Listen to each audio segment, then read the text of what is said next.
She lies on her left side, facing the baby, her body curved around his small form. The baby is swaddled, wrapped tightly in strips of cloth, only his face exposed. She keeps one hand resting lightly on his chest, feeling the rapid rise and fall of his infant breathing. This touch is both reassurance for her that he is alive and breathing normally, and comfort for him, the presence of his mother's hand providing security. Her sleep is not as deep as her husband's. She hovers in that intermediate state, not fully conscious, but not fully unconscious either. She is vaguely aware of sounds around her, the grandfather's coughing, the pigs grunting, the fire crackling. But these sounds do not fully wake her. They are background, expected, normal. Only an unexpected sound or a change in the baby's breathing would bring her to full wakefulness. Her body relaxes, but not completely. There is still tension in her shoulders, in her back, in her legs. Hello and welcome. Tonight, we are going to do something unusual. We are going to step away from our modern world, with its electric lights and central heating, its soft mattresses and privacy. And we are going to travel back in time, not to visit kings or queens, not to witness great battles or momentous events, but to experience something far more ordinary and far more profound. We are going to discover how regular people, poor peasants in medieval Europe, managed to sleep through the harshest winter nights. Before we begin this journey, I want you to get comfortable. Adjust your pillow. Pull your blanket up to your chin. Feel the softness beneath you, the warmth surrounding you. Notice how easy it is to find comfort in your space. Notice how quiet your room is, how safe you feel. Hold on to that awareness for just a moment, because soon we will step into a world where comfort meant something ugly different. This tension is partly physical, the result of lying on a hard surface, and partly psychological, the result of being always on duty, always responsible, never able to fully rest. Even in sleep, she carries the burden of keeping her family alive. The grandfather's descent into sleep is troubled and slow. His body is old, worn out by decades of hard labor, damaged by years of breathing smoke, weakened by insufficient food and untreated illnesses. Sleep does not come easily for him. Pain keeps him partially awake. His back aches, a constant throb that no position fully relieves.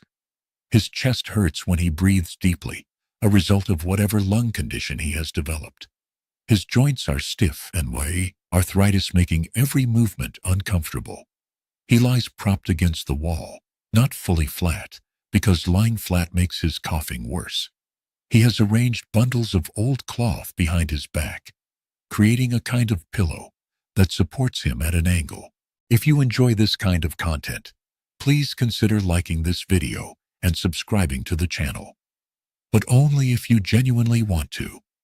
There is no pressure here. This is a space for rest, for learning, for gentle curiosity about the past.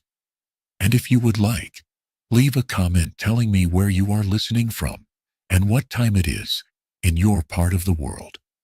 I always find it fascinating to imagine all of you, scattered across the globe, gathered here in this quiet moment, connected by curiosity about how people lived 700 years ago. Now, let us begin. Close your eyes if you wish, or let them rest half open, gazing at nothing in particular. Let your breathing slow. Let your shoulders drop. We are about to travel back through time, and the journey requires no effort from you. Just listen. Just imagine. Just let the story carry you. It is winter in the year 1340. The sheepskin that is his special privilege drapes over him, providing some warmth. But even this is not enough. He feels cold, always cold, his old body no longer able to generate sufficient heat. He drifts in and out of consciousness. He is not fully asleep, but not fully awake either. He hovers in that twilight state, aware of his discomfort, but too tired to do anything about it. Occasionally he coughs, his body convulsing with the effort. Each coughing fit brings him closer to full wakefulness, and he must fight to sink back down into rest. Eventually, after an hour or more of this drifting, his body finds something approximating sleep. It is not restful sleep. It is not restorative. But it is better than lying awake. The older children, the 12-year-old boy and the 10-year-old girl, fall asleep easily. Children have a remarkable capacity for sleep. Their young bodies recover quickly from exertion. You are in what we now call England, though the people here would call it something slightly different, speaking in a language that sounds both familiar and strange to modern ears. You are standing outside a small village, maybe 30 or 40 families, living close together, their homes clustered for protection and community. Snow covers the ground, deep and unblemished, except for the narrow paths beaten down by daily passage. The skiabofov is that particular shade of gray that promises more snow before morning. The sun has already set, though it is barely past 4 in the afternoon. Winter days here are brutally short. Darkness stretches for 14, sometimes 15 hours. You can see your breath in the air, white clouds that disappear almost instantly. The cold is immediate and penetrating, not the crisp, refreshing cold of a morning walk, but the deep, bone-reaching cold that makes your fingers ache even inside your gloves. Except you do not have gloves, despite the cold, despite the discomfort, despite the sounds around them. They slip into unconsciousness within minutes of lying down. They lie tangled together at the foot of the sleeping platform. This is the coldest position, farthest from the hearth. But they have each other for warmth. The boy lies on his back, one arm flung over his head, mouth slightly open, breathing deeply. The girl curls on her side, knees drawn up toward her chest, hands tucked under her chin. They shift occasionally in sleep, adjusting positions. But these movements are unconscious, instinctive, requiring no waking thought. Their sleep is deep and complete. They do not dream yet, or if they do dream, the dreams are not memorable, not significant. Their brains are processing the day's experiences in that mysterious way that sleep allows, filing away memories, discarding unimportant information, consolidating learning. But they are not aware of any of this. They are simply, blessedly, unconscious. Most people here do not. They have strips of wool cloth wrapped around their hands, and even those are precious, carefully maintained, passed down through generations. Ahead of you, you can see a small dwelling. Smoke rises from somewhere in its roof, a thin gray line that the wind immediately tears apart and scatters. This smoke is a good sign. It means fire. It means warmth, or at least the promise of warmth. It means people are alive inside, tending their hearth, fighting back against the winter night. Let us walk toward that hut together. Let us see how these people, your ancestors in all likelihood, managed to survive nights that would terrify most of us today. Let us discover what sleep meant in a world without electricity, without running water, without any of the comforts we consider basic necessities. The snow crunches under your feet as you walk. Each step requires effort. The snow is not the light, fluffy kind that appears in winter postcards. The younger child, 6 years old, has more difficulty falling asleep. He is overtired, that state children sometimes reach, where exhaustion itself prevents rest. He lies pressed between his older siblings and his mother, warm and secure. But his mind is raging. He thinks about the day. He thinks about something that frightened him, a loud noise that startled him, though he cannot remember now what the noise was. He thinks about being hungry. He thinks about a game he wants to play tomorrow, if tomorrow has time for games, which it probably will not. His mother, sensing his restlessness through that mysterious awareness that mothers have, reaches out and strokes his head. Her hand is rough, calloused from work, but the gesture is gentle. She does not speak. She simply strokes, a slow, rhythmic motion, her fingers running through his hair, across his forehead, behind his ears. The touch soothes him. His racing thoughts begin to slow. The tension in his small body begins to ease. This is heavy, wet snow that has partially melted during the day and refrozen into an uneven, treacherous surface. You have to watch your footing carefully. As you get closer to the hut, more details emerge from the twilight. The structure is small, much smaller than you expected. Perhaps 20 feet long and 15 feet wide. You try to imagine living in such a space. Your own bedroom might be almost this large. But this is not just a bedroom. This is an entire home. This is where a family of 6 people will cook their food, eat their meals, do whatever work can be done indoors during winter. And yes, sleep. All of it happens in this one room. The walls of the hut are made from what they call wattle and daub. You can see the construction clearly in places where the outer layer has fallen away. Thin wooden sticks, maybe the thickness of your thumb, have been woven together in a basket-like pattern. His breathing, which was rapid and shallow, deepens. Within a few minutes, he has fallen asleep, comforted by his mother's touch. The baby is already asleep, has been asleep since shortly after nursing. Babies sleep deeply and frequently, their small bodies requiring enormous amounts of rest to support their rapid growth. The baby lies on his back, head turned slightly to one side, arms raised above his head in that characteristic infant sleeping posture.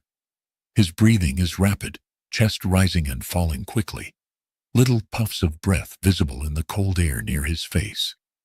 The baby will not sleep through the night. He will wake, probably several times, hungry or uncomfortable or cold, or for no reason at all. But for now he sleeps deeply, unaware of the cold, of the smoke, of the hard surface beneath him. His awareness is limited to immediate physical sensations, warm or cold, hungry or full, comfortable or uncomfortable. Over this framework, a mixture of mud, dung, and straw has been plastered, then smoothed as much as possible. When it dries, it creates a reasonably solid wall. Not solid enough to keep out the cold entirely, not solid enough to block every draft, but solid enough to break the wind and provide some shelter. The roof rises steeply above the walls. This is necessary in a climate with heavy snow. A flat roof would collapse under the weight. This roof is thatched with rye straw, layer upon layer of it, creating a covering maybe 12 inches thick. When it was new, perhaps 15 or 20 years ago, this roof was golden and beautiful, smelling of harvest and sunshine. Now it is gray and weathered, with patches of green moss growing on the north side, where the sun never quite reaches. You can see places where the thatching has been repaired, newer straw standing out against the old. There is a door, but calling it a door feels generous. Right now, he is warm enough, full enough, comfortable enough. He sleeps. And so the family has entered first sleep, each person at their own pace, in their own way. The hut is quite quiet now, or as quiet as it ever gets. The sounds we cataloged earlier continue, breathing and snoring and the fire crackling and animals shifting. But these sounds have receded into background. They are still present, but they are no longer prominent. The foreground is now occupied by sleep itself, by the deep unconsciousness that allows bodies to rest, minds to process, life to continue. Time passes. Minutes become hours. The fire dies down gradually, the flames disappearing, leaving only coals. The temperature in the hut drops slowly, but steadily. What was 40 degrees near the sleeping platform is now 35 degrees, approaching freezing. Outside, The temperature has dropped further, to perhaps 15 or 20 degrees. It is made from rough planks, fitted together with wooden pegs, hanging on leather hinges. There is no lock, no latch, just a leather strap that can be tied to keep it closed against the wind. You reach out and push it open. The first thing that hits you is not what you see, but what you smell. Smoke, thick and acrid, pours out through the open door. You instinctively step back, coughing, your eyes immediately beginning to water. The smoke is not the pleasant wood smoke of a campfire. This is dense, heavy smoke that seems to have texture, seems to have weight. Mixed with the smoke is something else. Animal smells, manure and wet fur, unwashed bodies and damp wool, old food and straw that is slowly rotting. All of these scents hit you overwhelming your nose, making you want to turn away. But you do not turn away, because you can also feel something coming from inside. Warmth. Not much, but compared to the freezing air outside, even a little warmth is precious. The cold presses against the thin walls, seeking any gap, any crack, any way to enter. But the sleeping family generates heat. 6 human bodies, each burning calories even in sleep, each maintaining a core temperature of 98 or 99 degrees, create a bubble of warmth. This warmth is not evenly distributed. The center of the pile, where the youngest children are positioned, is warmest. The edges, where the older children and adults lie, are colder. But even at the edges, body heat makes the difference between survival and freezing. The bodies press together, unconsciously seeking maximum contact to maximize heat sharing. Arms drape over torsos. Legs tangle with other legs. Heads rest on shoulders. The family becomes in sleep a single organism, a collective entity focused on the single goal of staying warm enough to survive until morning. First sleep is not peaceful, not in the modern sense of the word. You step through the doorway, ducking your head because the entrance is low, maybe 5.5 feet high. Once inside, you can stand up more fully, though the ceiling is still low, perhaps 6.5 feet at its highest point in the center. Your eyes are streaming from the smoke, but gradually they adjust. The interior is dim, illuminated only by the glow of a fire, and whatever weak light manages to filter through the smoke hole in the roof. As your vision clears, you begin to make out shapes in the gloom. A family is here, going about their evening routine. They glance at you briefly, unsurprised by your presence. In this world, visitors are common. Privacy barely exists. People move in and out of each other's homes frequently, borrowing tools, sharing news, helping with tasks. A woman is stirring something in a pot that hangs over the fire. 2 children sit nearby, their faces smudged with soot, watching the flames. It is not the quiet, still, comfortable sleep of people in climate-controlled rooms, on soft mattresses. People shift and turn. The grandfather coughs periodically, harsh rattling coughs that shake his frame. The father snores, loud rumbling snores that fill the hut. Someone passes gaspisu, a normal bodily function that no one remarks upon. The pig grunts loudly, startled by some pig dream. The rooster crows once, confused by the firelight, thinking dawn has come. But despite these disturbances, sleep continues. First sleep has weight, has momentum. The body's need for rest is so profound after a day of hard labor that minor disturbances are not enough to fully wake most people. The grandfather wakes slightly when he coughs, but he settles back down. The children stir when the rooster crows, but they do not fully wake. Sleep holds them, keeps them, allows them to rest. This is the blessing and curse of first sleep. It is deep enough to provide real rest, real recovery. An older man, probably the grandfather, sits wrapped in a sheepskin near the warmest spot, coughing occasionally. A younger man, the father perhaps, is doing something with a piece of leather. though the dim light makes it hard to see exactly what. And there, against one wall, is where they will sleep. A raised platform, maybe a foot off the ground, made from rough wooden planks. It is covered with straw and whatever blankets and coverings they own. This is the bed. This is where 6 people will lie down tonight, pressed together against the cold, sharing whatever warmth their bodies can generate. Welcome to a medieval peasant's home on a winter night. This is where we will spend the next several hours, exploring every detail of how these people manage to rest, to sleep, to survive the darkness. Let us begin by understanding the space itself, the walls that shelter them, and the roof that keeps off the snow. But it is also necessarily sleep that happens in difficult conditions. There is no escaping the cold, the smoke, the hard surface, the proximity of others.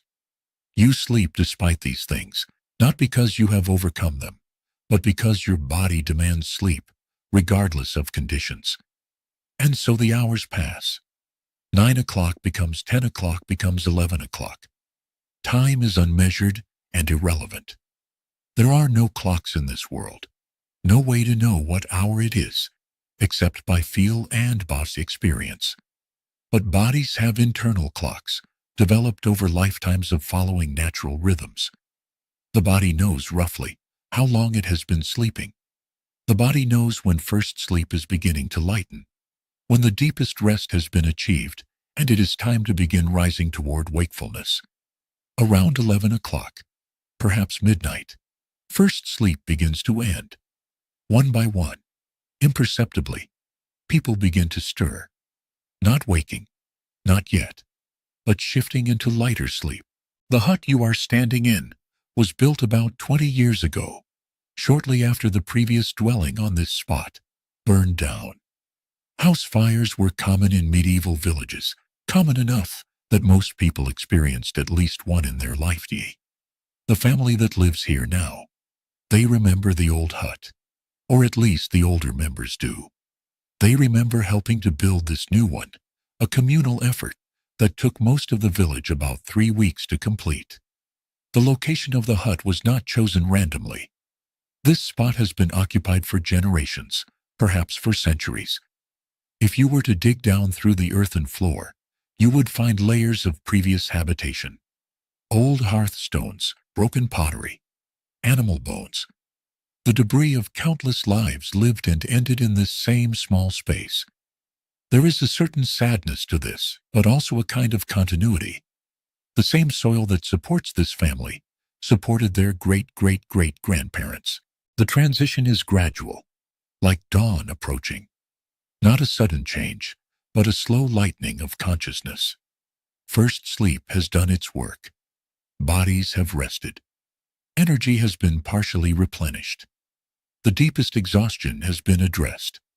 Now the night waking period approaches, that curious interval between first and second sleep, when medieval people routinely woke and engaged in quiet activities before returning to sleep.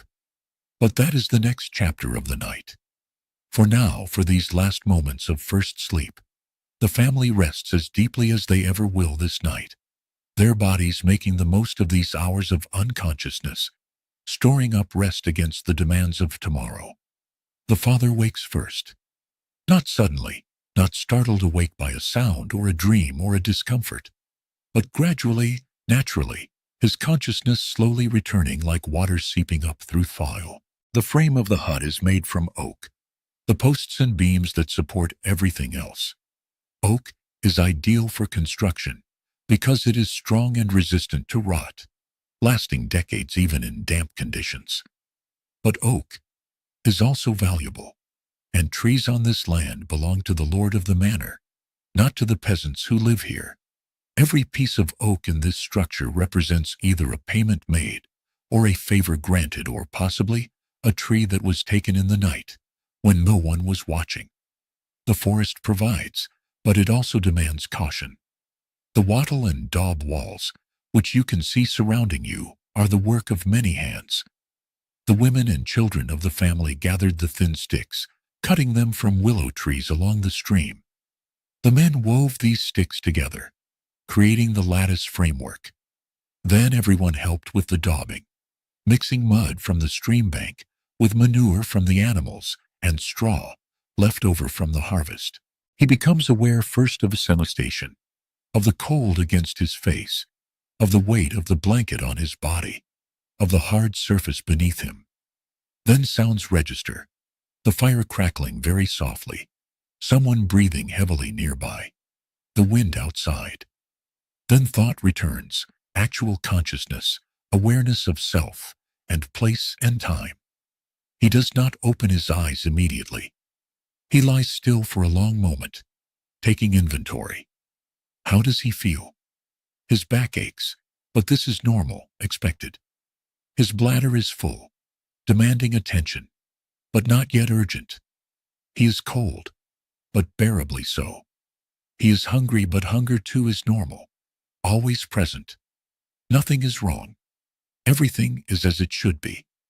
This is simply the natural waking period between first and second sleep.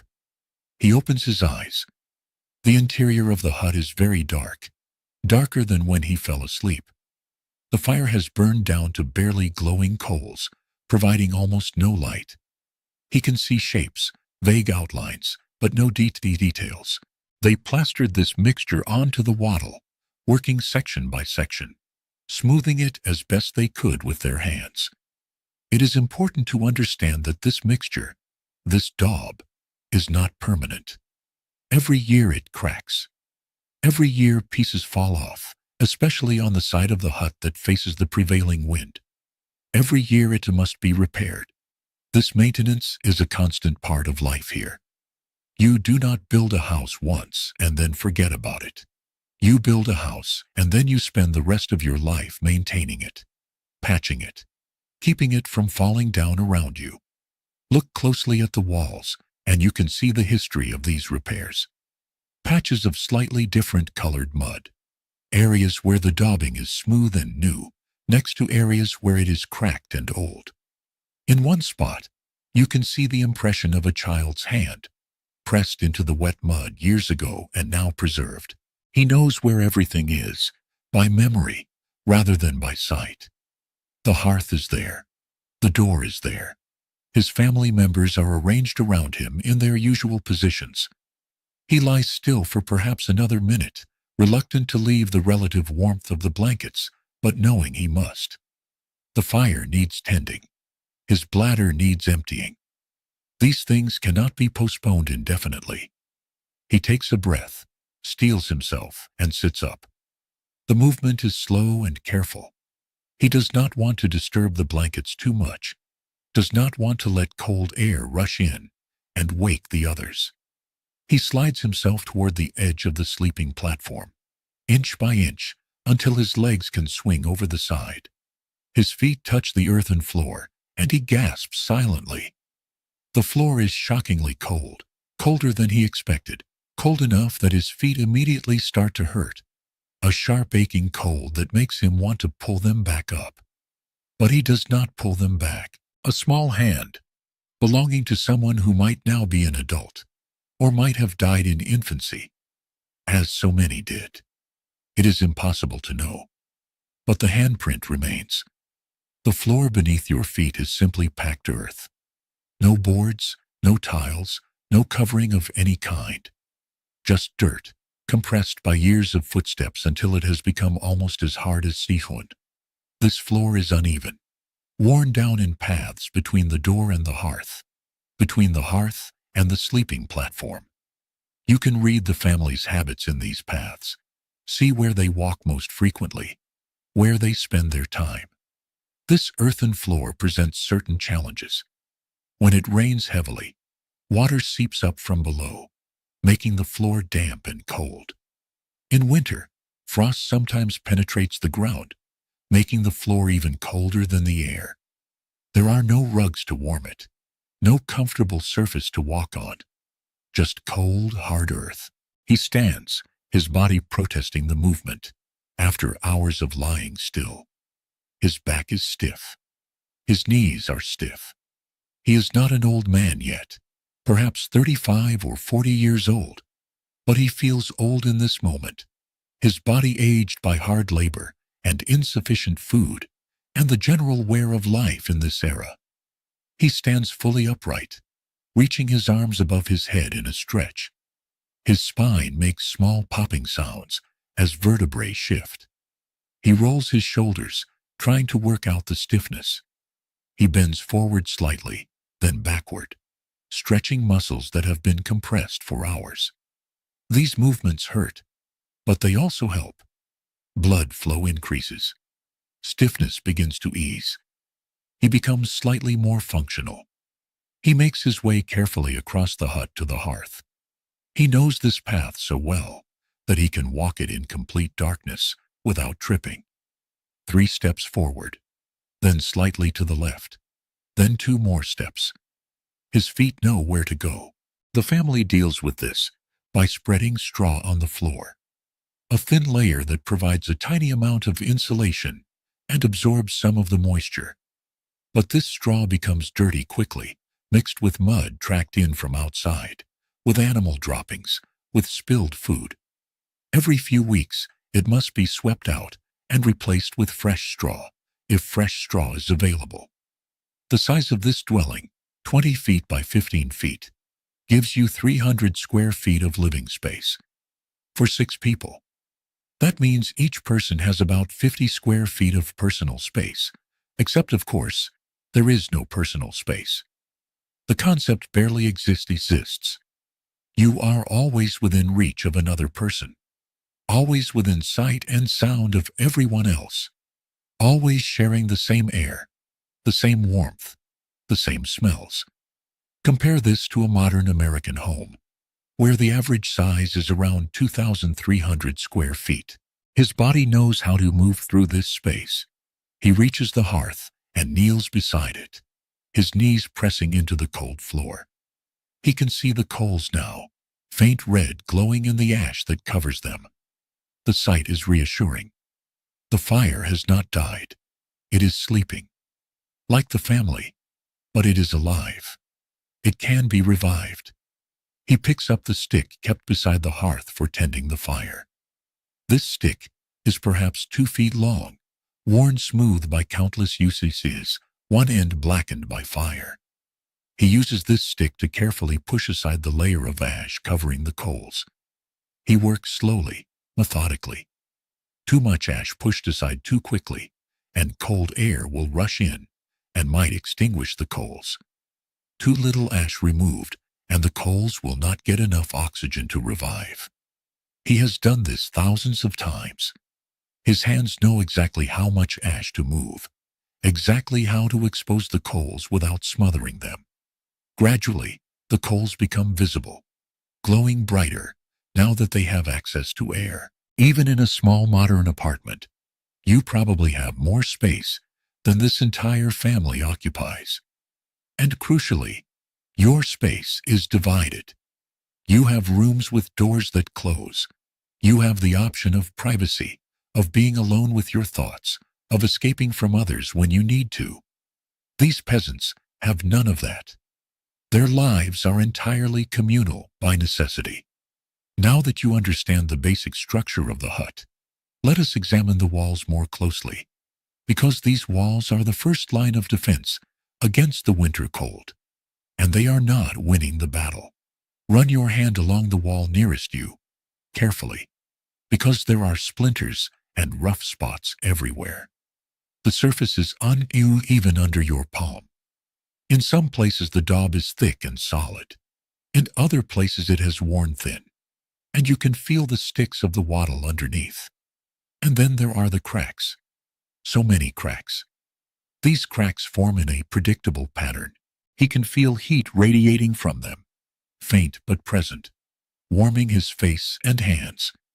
He reaches for the kindling pile, kept always within arm's reach of the hearth. His hands find small pieces of wood, dry twigs, splinters, the smallest fuel that will catch from coal heat alone. He selects several pieces, judging by feel since he still cannot see well. He places these pieces carefully on and around the coals, creating a structure that will allow air to flow while bringing the wood into contact with heat. He leans forward, his face close to the coals, and blows gently. Not too hard. A sharp blast of air would scatter ash everywhere, would possibly blow out the coals. Just a gentle, steady breath, providing oxygen, encouraging the coals to share their heat with the kindling. Nothing happens at first. He blows again, longer this time, his lungs emptying completely, his lips pursed, air streaming out in a focused flow. Still nothing. As winter progresses and the temperature drops, the mud in the daub contracts, pulling away from itself, creating fissures. Some of these fissures are hairline thin, barely visible. Others are wide enough to push your finger through. Every crack is a doorway for the cold. Every crack lets in a draft. The family knows about these cracks, of course. They live with them every day. And they do what they can to seal them. You can see rags stuffed into the larger gaps, old pieces of clothing that have become too worn to wear, but can still serve this one final purpose. Here is what might once have been a tunic sleeve, now twisted and jammed into a crack near the door. There is a piece of blanket, so patched and threadbare that it could no longer keep anyone warm, but it can at least block some wind. These rag repairs help, but they are not complete solutions. Wind is persistent. Wind finds ways through. Even now, standing still in the center of the room, you can feel drafts. He inhales, filling his lungs with the smoky air of the hut, and blows a third time. This time something changes. One of the twigs begins to smoke, a thin white stream rising from it. He blows again, and the smoke thickens. Then suddenly, a tiny flame appears. It is barely visible, smaller than a candle flame, but it is real fire, actual combustion, not just glowing heat. The flame catches on another piece of kindling, then another. Within seconds, several small flames are dancing among the kindling. He sits back on his heels, satisfied. The critical moment has passed. The fire is reviving. He adds slightly larger pieces of kindling now, building the fire gradually, allowing it to gain strength. Each piece of kindling catches, the flames growing slightly larger, slightly brighter. After a few minutes, he judges the fire strong enough to accept real fuel. He reaches for the peat pile and selects a piece, not too large, roughly the size of his fist. One comes from near the floor, cold air sliding across your ankles. Another comes from higher up, brushing against your face. The air in the hut is never still. It is always moving, always circulating, always reminding you that outside, the winter is waiting.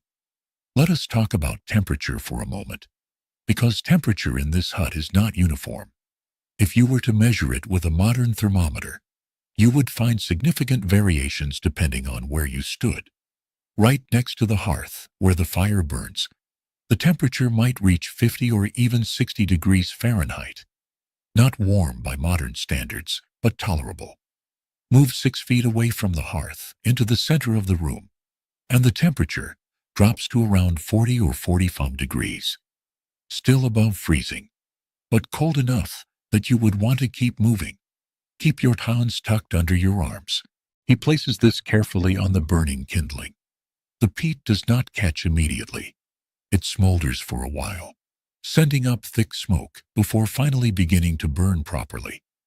But once it catches, it will burn slowly and steadily for hours, providing consistent heat. He adds a second piece of peat, positioning to create good airflow. The fire is fully established now. Light grows in the hut, not bright light, but enough to see by. Shadows that were impenetrable become merely dark. He stands again, his knees protesting after kneeling on the cold floor, and makes his way to the corner where the chamber pot sits. He lifts his tunic and uses the pot, the sound loud in the quiet of the hut. He does not feel embarrassed. This is normal, necessary, unremarkable. Everyone does this multiple times per night. Privacy is not possible, and therefore is not expected. He finishes, adjusts his clothing, and returns to the hearth. The fire has grown. Move all the way to the walls, where the sleeping platform is located, and the temperature drops further, to around 35 or 40 degrees, barely above freezing. And this is inside, remember. Outside, the temperature tonight is in the low 20s and falling as the night deepens. So yes, being inside is better than being outside. The walls do provide some protection, but not much, not enough to ever truly feel warm. The family has learned to manage these temperature gradients. The hearth is where they gather during the evening, cooking, eating, doing small tasks by firelight. The sleeping area, cold as it is where they go only when absolutely necessary, when exhaustion overcomes discomfort and sleep becomes unavoidable. And even then, they rely not on the air temperature, but on their own body heat, huddled together under blankets, using each other for warmth. There is another aspect of these walls that deserves mention. They are not just barriers against cold. It is not a large fire, not a roaring blaze, but it is adequate. Flames lick at the peat. Heat radiates outward. The temperature in the hut will begin to rise slowly, perhaps gaining 2 or 3 degrees over the next hour. He sits beside the fire, lowering himself carefully to the floor, sitting cross-legged, hands extended toward the flames. This is his time, perhaps the only time in the entire day or night when he is truly alone, when no one is demanding anything of him, when he can simply sit and think his own thoughts. He stares into the fire, watching the flames dance. Fire is hypnotic. Humans have been watching fires for hundreds of thousands of years. There is something deeply satisfying about it, something that speaks to ancient parts of the brain. He watches and feels his mind drift. He thinks about the day past, about the work he completed, about the things left undone, about the neighbor who owes him a favor, about the tool that needs repairing. They are also the boundary between this family and the rest of the world. In a sense, these thin wall of wattle and daub define safety. Inside is home, is family, is whatever fragile security exists in this uncertain world. Outside is winter, is hunger, is all the dangers that darkness brings. The walls are symbolic as much as practical. And yet, how fragile these walls are. How easily they could be breached. A determined person could probably punch through the daub with their fist, could tear apart the wattle with their hands. An animal, a wolf, or a felled boar, could likely force its way through if sufficiently motivated. The walls are not strong. They are just enough, just barely adequate. And that is true of so much in this world. Nothing is abundant. Everything is just barely enough. Look up now, toward where the walls meet the roof. This junction is critical. About the state of the grain stores, how many weeks of food remain, about whether they will make it to spring without serious hunger. These thoughts are not organized or linear. They drift through his consciousness like the smoke drifting through the air. The mother wakes during this process, roused by the sound of movement, by the change in light as the fire grows, by that mysterious awareness that mothers have that tells them when their partners are awake. She lies still for a moment, listening, making sure the baby beside her is breathing normally. He is. His rapid infant breaths continue unchanged. She carefully extracts herself from the blankets, trying not to disturb him. She sits up, pulls a blanket around her shoulders like a shawl, and makes her way to the hearth. She sits beside her husband, close enough that their shoulders touch. Neither speaks at first. They simply sit together, sharing warmth, sharing presence. If water gets in here, if the seal is not good, then the walls below will become damp, will weaken, will eventually fail. The family maintains this area carefully, checking it after every storm, repairing any damage immediately. They cannot afford to let small problems become large ones. Above your head, you can see the underside of the roof. The thatching is visible from inside. Layers of straw stems all oriented in the same direction, overlapping like scales on a fish. This is actually quite beautiful if you stop to look at it. The pattern is intricate, the craftsmanship evident. Someone took time and care to create this roof, to weave these straws together in a way that would shed water and keep out snow. But even this careful craftsmanship cannot create perfection. There are gaps in the thatch, small ones mostly, but enough to let in occasional drips of melted snow. There are also the smoke holes, necessary openings that let the smoke from the hearth escape. After several minutes of silence, the mother speaks, her voice quiet, not wanting to wake the others. She mentions that the younger child was restless earlier, seemed troubled. The father nods. He had noticed the same thing. They discuss whether the child is getting sick, whether this is just normal childhood restlessness, whether they should do anything. They decide to watch him tomorrow, see if symptoms develop. There is little they can do in any case, but awareness, at least, allows them to prepare. The mother mentions that they need to borrow more grain from a neighbor. Their stores are running low, more quickly than expected. The father nods again. He knows this. He has been counting, calculating, worrying about the same thing. They discuss which neighbor to approach. They agree on a family that is slightly better off, that has helped them before, that will likely help again, in exchange for future labor. These conversations are quiet negotiations, planning sessions for survival. These holes let out smoke, but they also let in cold air, snow, rain, and sometimes birds or insects looking for shelter.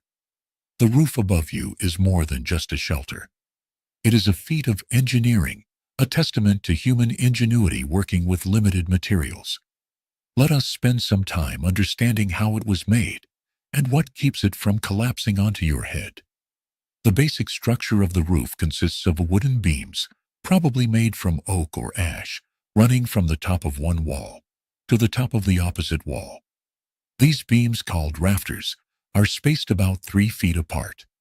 Across these rafters, thinner pieces of wood, or sometimes bundles of reeds, create a kind of lattice that provides a surface for the thatching to rest on. The thatching itself is made from rye straw, chosen because rye straw is hollow and therefore good at repelling water. Each bundle of straw is about the thickness of your arm and perhaps 2 feet long. The mother stands after a few minutes and makes her way to the chamber pot. She uses it, returns to the fire. She sits again, but does not settle back into conversation. Her bladder is empty now, and she is beginning to feel sleepy again. Second sleep is approaching. She wants to return to the sleeping platform, while she still has some warmth in her body, while the fire has made her comfortable enough that climbing back under the cold blankets will not be too shocking. The father understands without words. They have been married long enough to communicate without speaking. He nods. She rises, returns to the sleeping platform, carefully climbs back on, settles herself next to the baby. She checks him one more time, her hand on his chest, feeling him breathe. Satisfied, she pulls the blanket over herself and closes her eyes. The father remains by the fire for perhaps another 10 minutes. This is his luxury, this brief time alone. He stares into the flames. These bundles are laid in rows, starting at the bottom of the roof and working upward, with each row overlapping the one below it. The bundles are tied to the underlying lattice with thin cords made from twisted straw or hemp. Creating this roof took several days of work and required help from neighbors. No single family could thatch a roof alone. You need people on the ground preparing the bundles, people on ladders or scaffolding placing the bundles, people tying everything down. It is a community effort, just as most large tasks in this village are community efforts. When this family's roof was thatched, they provided food and ale to the helpers. When a neighbor needs their roof rethatched, this family will go and help in turn. This is how survival works here. You help others, so that when you need help, others will help you. The thickness of the thatch, about 12 inches when new, provides insulation. Air trapped between the straw stems acts as a buffer against cold and heat. He thinks about nothing in particular. His mind simply drifts, unanchored, free for a moment, from the constant demands and worries of daily life. Eventually, he too begins to feel drowsy. Second sleep is calling. He knows he should return to the sleeping platform, should get what rest he can before morning comes and work must resume. He stands one more time, checks the fire. It is burning steadily now, well established, likely to last until morning without further tending. He is satisfied. He makes his way back to the sleeping platform. His spot has partially closed in his absence, bodies shifting to fill the void. He wedges himself back in, carefully, trying not to disturb anyone too much. Someone mutters in sleep, but does not wake. He lies down, pulling the blanket over himself. The blanket is cold now, having lost the warmth of his body. It will take time to rewarm it. He curls slightly, bringing his knees toward his chest, making himself compact, conserving heat. In summer, a good thatched roof keeps the interior cool. In winter, it helps retain what little warmth the fire generates.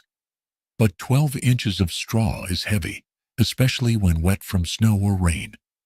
The wooden frame of the hut must be strong enough to support this weight, and sometimes, in particularly severe winters, the weight becomes too much. Roofs collapse.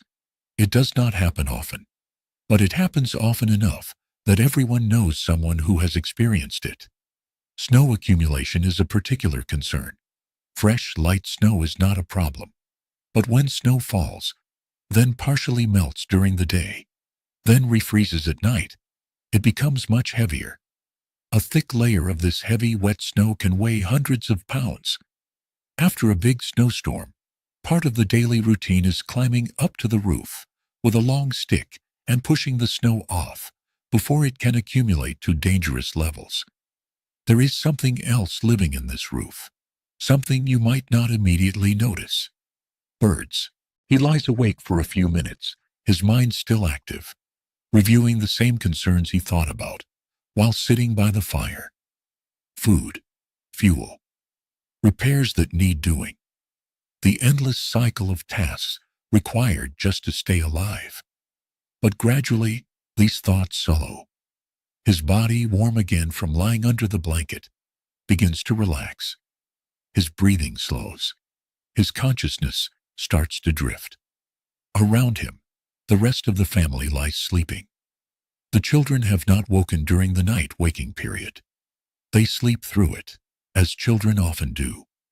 The grandfather stirred briefly when the father was tending the fire, woke enough to register what was happening, then fell back into his troubled sleep. The baby has remained asleep throughout, undisturbed by the quiet movements and conversations of his parents. The night waking period is ending. It has lasted perhaps an hour, maybe slightly longer. This is typical. Sparrows and other small birds have found their way into the thatch and made nests there. You can hear them sometimes, especially in the early morning, chirping and rustling around. The family tolerates these birds because, honestly, what choice do they have? The birds are going to nest in the thatch, whether anyone likes it or not. And besides, the birds provide a tiny benefit. They eat insects that might otherwise damage the straw. It is a small thing, but in this world, small things matter.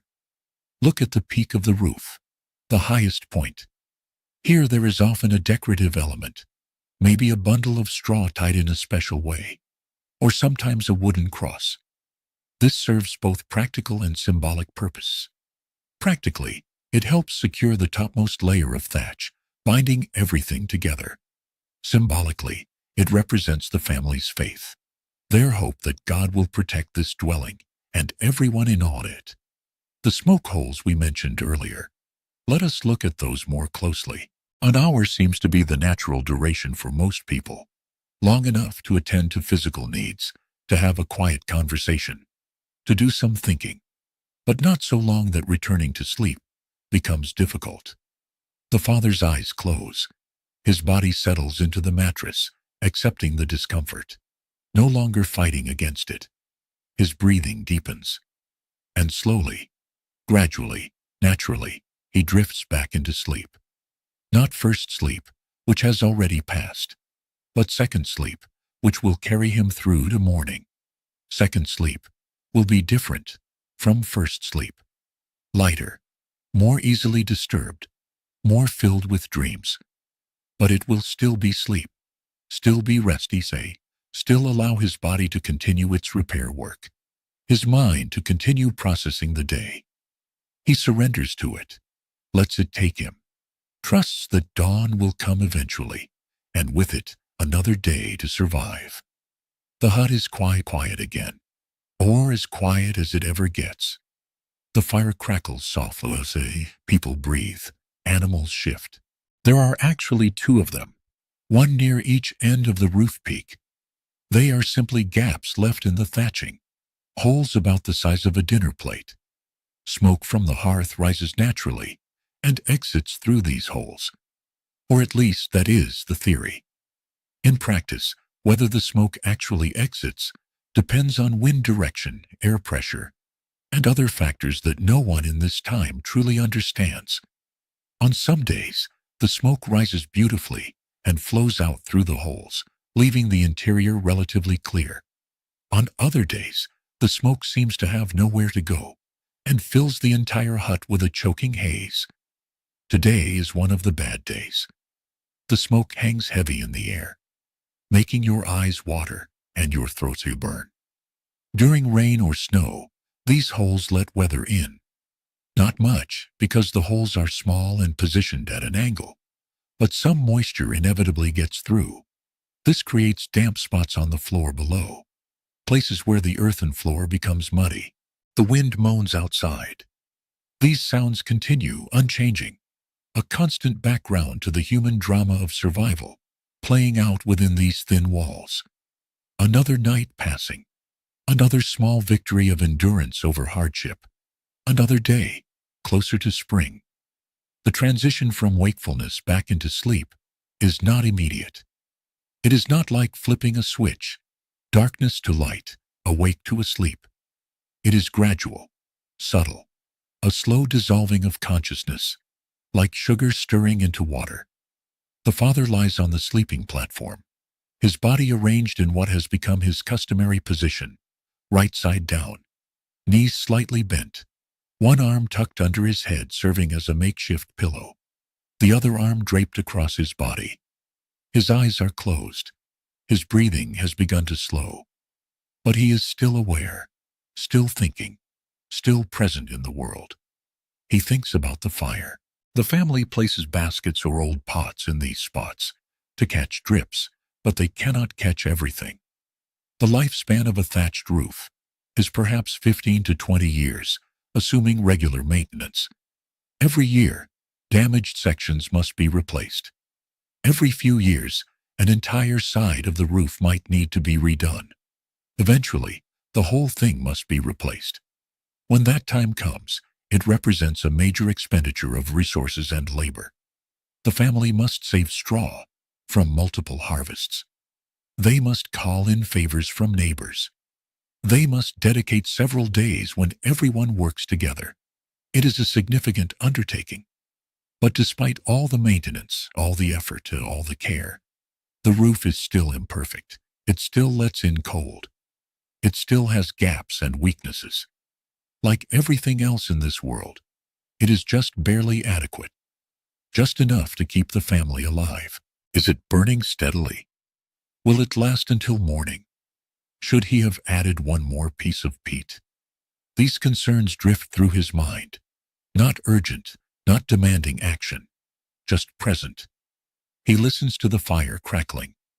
The sound is steady, reassuring. The fire is fine. It will last. He can let go of this worry. He thinks about his children. The oldest boy is almost ready to begin learning a trade. Should he approach the smith about an apprenticeship? Or would the boy be better suited to continuing farm work? There is no money for apprenticeship fees. Perhaps he could offer labor in exchange. These thoughts meander through his consciousness without resolution. They are worries he has thought before. Will think again. Tonight they simply drift past. His body begins to relax more fully. Muscles that were tensed, holding position, protecting against cold, gradually soften. His jaw, which he realizes was clenched, loosens. His shoulders, hunched up toward his ears, drop slightly. Now let us turn our attention to the hearth, because the hearth is the single most important feature of this dwelling.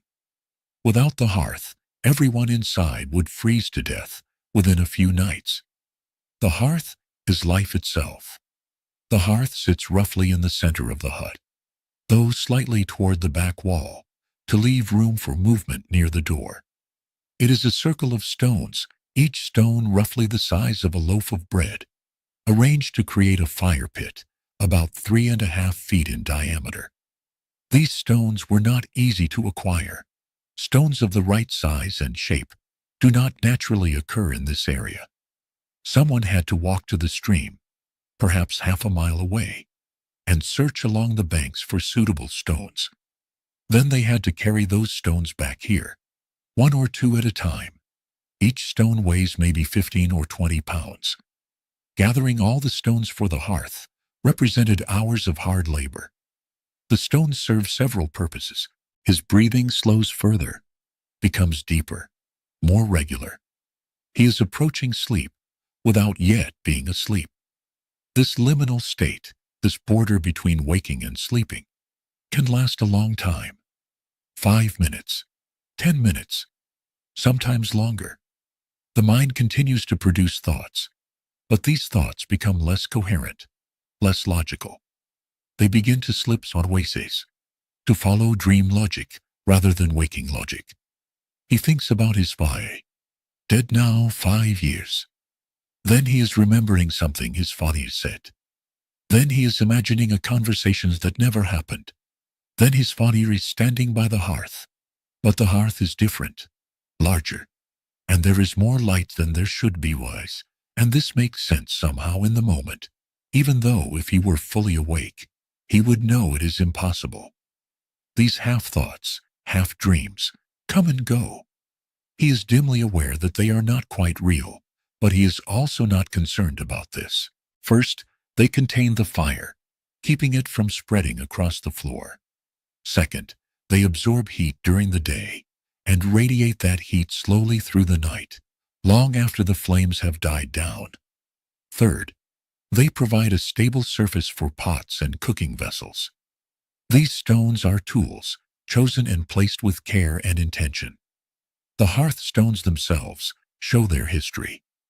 They are blackened by years of exposure to fire and smoke. Some have cracked from repeated heating and cooling. One has split completely in half, but remains in place because finding a replacement stone would be so difficult. You can see marks on the stones where metal pots have scraped against them, thousands of times, wearing shallow grooves into the rock. Inside the circle of stones, sitting on a bed of ash, are the coals. These coals are precious beyond measure. They represent continuity.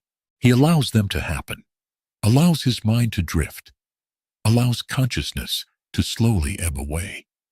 The mother goes through a similar process, lying beside the baby, her body curved protectively around his small form. She too does not fall asleep immediately after returning to the sleeping platform. She lies awake for a while, her hand resting on the baby's chest, feeling the rapid flutter of his heartbeat, the quick rise and fall of his breathing. This touch is both monitoring and meditation.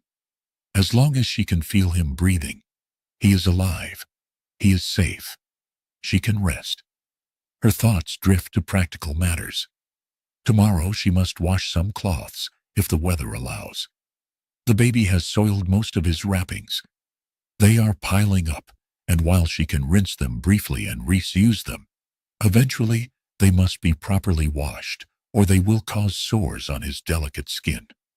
But washing in winter is so difficult. The water is freezing.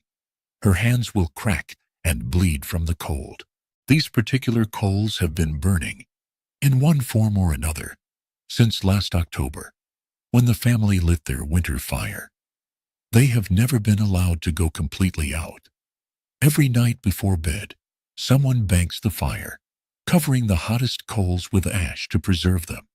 Every morning, someone carefully uncovers the coals, adds kindling, and coaxes the fire back to life. If the coals were to go out completely, if the fire were to die, it would be a disaster. Starting a new fire requires flint and steel, and even with these tools, it can take half an hour of striking sparks into tinder, nurturing tiny flames, adding progressively larger pieces of fuel. In the cold, with numb fingers and damp materials, it can take much longer. An hour. 2 hours. Sometimes it simply does not work at all, and you have to walk to a neighbor's house and borrow fire, carrying hot coals in a clay pot, praying they do not go out on the journey home. So the fire must not die. This rule is absolute. She will have to heat water, which requires fuel they can barely spare. Perhaps she can wait one more day. Perhaps the weather will be slightly warmer. These thoughts circle and circle, going nowhere, resolving nothing. They are the mental equivalent of worrying a loose tooth with your tongue, coming back again and again to the same concerns. But gradually, they slow. The circles become wider, less defined. Her thinking becomes less focused, more diffuse. She begins to dream while still partly awake, a strange state where dreams and reality overlap. She sees herself at the stream, washing cloths. But the stream is not frozen, and the sun is warm. And she realizes this is not now. This is memory. This is last summer. Or is it a dream of summer? She is not quite sure. The distinction seems unimportant. She is warm in the dream. The sun is on her back. Her hands are in the water, and the water is cool but not cold. She feels peaceful, content. This is a good dream. Someone must always tend it. Always ensure there is fuel. Always check that the coals are covered at night and uncovered in the morning. The fire is a responsibility, a burden, but also a source of pride. Keeping a fire alive through an entire winter is an accomplishment. It means you were diligent. It means you planned ahead. It means you survived. The fuel for the fire sits in a pile near the hearth, within easy reach. Tonight, the pile consists mostly of peat, those dense blocks of partially decomposed plant matter, cut from boggy areas and dried for months. Peat burns slowly and steadily, though it produces more smoke than wood. It also produces a distinctive smell, earthy and slightly sweet, mixed with something acrid that catches in your throat. There are also a few pieces of wood in the fuel pile, small branches and twigs gathered from the forest floor. Finding wood is not easy.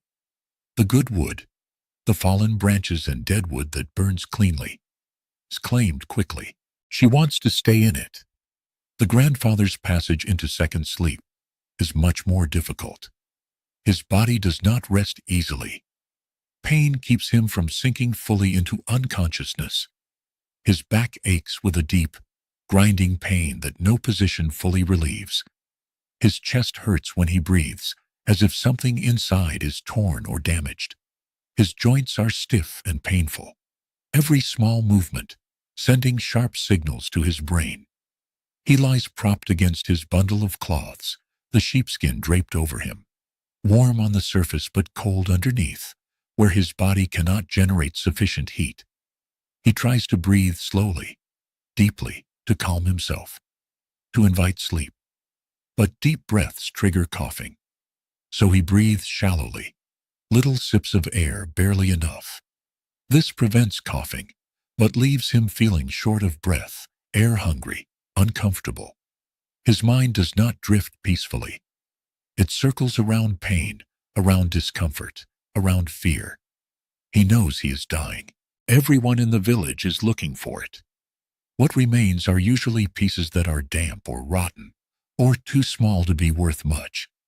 But every bit helps. Every handful of twigs extends the fuel supply a little longer. Occasionally, when peat and wood run short, the family burns dried dung. Cow dung or horse dung collected from the fields, shaped into what takes and left in the sun to dry. This dung burns after a fashion, though the smell is unpleasant and the heat it produces is minimal. But unpleasant smell and minimal heat are better than no heat at all. Tending the fire is skilled work, not something that happens automatically. It requires attention and knowledge passed down through generations. The father of this family learned fire tending from his father, who learned it from his father, and so on, back through time. Now he is teaching his own children, showing them how to read the fire, how to understand what it needs. A fire has moods, if you want to think of it that way. Not tonight, probably not this week, but soon, this winter, or perhaps the next. His body is failing. He can feel it failing, feel systems shutting down, feel energy draining away. He is not afraid of death exactly. He has lived a long life by the standards of his time. He has seen his children grow. He has grandchildren. This is more than many achieve. But he is not ready either. He wants to see spring one more time. He wants to feel warm sun one more time. He wants to see the fields green one more time. These thoughts are sad, but not panicked. They are the thoughts of an old man facing inevitable reality with as much courage as he can muster. He prays silently, lips moving slightly, asking God to grant him a few more months, asking for the strength to endure, asking for a peaceful death when it comes. The prayer is familiar, worn smooth by repetition. He has prayed these same words night after night for months now. They comfort him slightly, give structure to his fear. Sometimes it burns bright and hot, consuming fuel quickly. Sometimes it smolders, giving off more smoke than heat. Sometimes it seems almost to go out, retreating into the coals, waiting. A skilled fire tender learns to recognize these moods and respond appropriately. When the fire is burning too hot, consuming fuel too quickly, you bank it slightly. Add a layer of ash over the hottest coals to dampen them. This slows the burn rate, makes the fuel last longer. When the fire is smoldering and producing too much smoke, you give it more air. Stir the coals with a stick. Rearrange the fuel to create channels for airflow. When the fire seems about to go out, you add carefully chosen kindling. Not too much, or you will smother the small flames. Not too little, or they will consume it and die. Just the right amount, placed just right, to encourage the flames to grow. The tools for fire tending are simple. A long stick for stirring and moving burning pieces without getting burned yourself. Eventually, despite pain and fear, exhaustion wins. His thoughts become less coherent. His awareness dims. He does not fully sleep, not in the deep sense, but he achieves something approximating rest. A kind of half-sleep, where his body lies still, and his mind drifts through fragmentary thoughts and images that are not quite dreams, but not quite waking thoughts either. The children's second sleep is deeper than the adults. The older boy, 12 years old, slips back into sleep quickly after the brief disturbance of his parents' night waking. He dreams more vividly in second sleep than he did in first sleep. His dreams are active, narrative, story-like. In his dream, he is running through the forest. He is being chased by something, but he is not afraid. It feels like a game. The trees around him are enormous, larger than real trees, their trunks as wide as houses. He runs between them easily, his body light and quick, a flat piece of wood or stone for scraping ash. sometimes a crude bellows made from an animal bladder, used to blow air into the coals when you need to encourage flames quickly. These tools are kept near the hearth, always within reach, because fire tending cannot wait. When the fire needs attention, it needs it immediately. The morning fire ritual is particularly important. This is when the fire is most vulnerable, when it has been sleeping under ash all night and must be revived. The father rises first, usually around dawn, though in winter dawn comes late. He approaches the hearth quietly, not wanting to wake others yet. He kneels beside the stones, his knees pressing into the cold earthen floor. With his hands, he carefully brushes away the layer of ash covering the coals. The ash is still warm, retaining heat from the night. Underneath, if all has gone well, the coals are still alive, glowing faintly red when exposed to air. He looks back and sees a wolf chasing him. But the wolf is friendly, almost playful. This makes perfect sense in the dream. He laughs and runs faster. The wolf gains on him. They are playing tag. He dodges around a tree. The wolf follows. Then suddenly, he is not in the forest anymore. He is in the hut. But the hut is different. It is larger, brighter, warmer. His whole family is there, but they are all younger, healthier, happier. They are eating a meal together, and there is more food than he has ever seen in real life. Bread and meat and cheese and fruits he does not recognize. He reaches for the food. His hand passes through it. He tries again. Still his hand passes through. This troubles him in the dream. Why can he not eat? Everyone else is eating. He looks at his hands. They are fading, becoming transparent. He is disappearing. This frightens him. He tries to call out, but cannot make sound. He wakes briefly, heart pounding slightly from the anxiety of the dream. He adds a few pieces of very dry kindling, perhaps some straw or small twigs. He leans close and blows gently on the coals. Not too hard, or he will scatter ash everywhere. Just a gentle, steady breath, encouraging the coals to share their heat with the kindling. And slowly, if he has done everything right, a tiny flame appears. It flickers. It threatens to go out. He blows again, carefully. The flame grows. It catches onto another piece of kindling. He adds more, slightly larger pieces now. The flames grow stronger. He sits back, satisfied. The fire has survived another night. The family will have warmth today. This morning ritual happens every single day throughout winter. 6 months of coaxing fire back to life every dawn. 6 months of anxiety that this might be the morning when the fear does not revive, when you will face the cold labor of starting completely over. But that fear drives carefulness. But he is young and resilient. The dream fades quickly. He shifts position slightly, presses against his sister for warmth, and within a minute has fallen back into sleep. New dreams come, gentler this time, less narrative. Images and sensations without story. He dreams of warmth. He dreams of summer. He dreams of lying in grass in sunshine. These dreams are pleasant, soothing. His body relaxes completely. He sleeps deeply now, getting the rest his growing body needs. The older girl dreams differently. Her dreams in second sleep are more emotional than narrative. She dreams of her mother, but the mother in the dream is somehow different, younger, and softer and more present.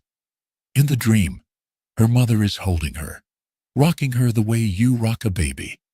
She knows she is too old for this, that she is 10 years old and should not need such comforting.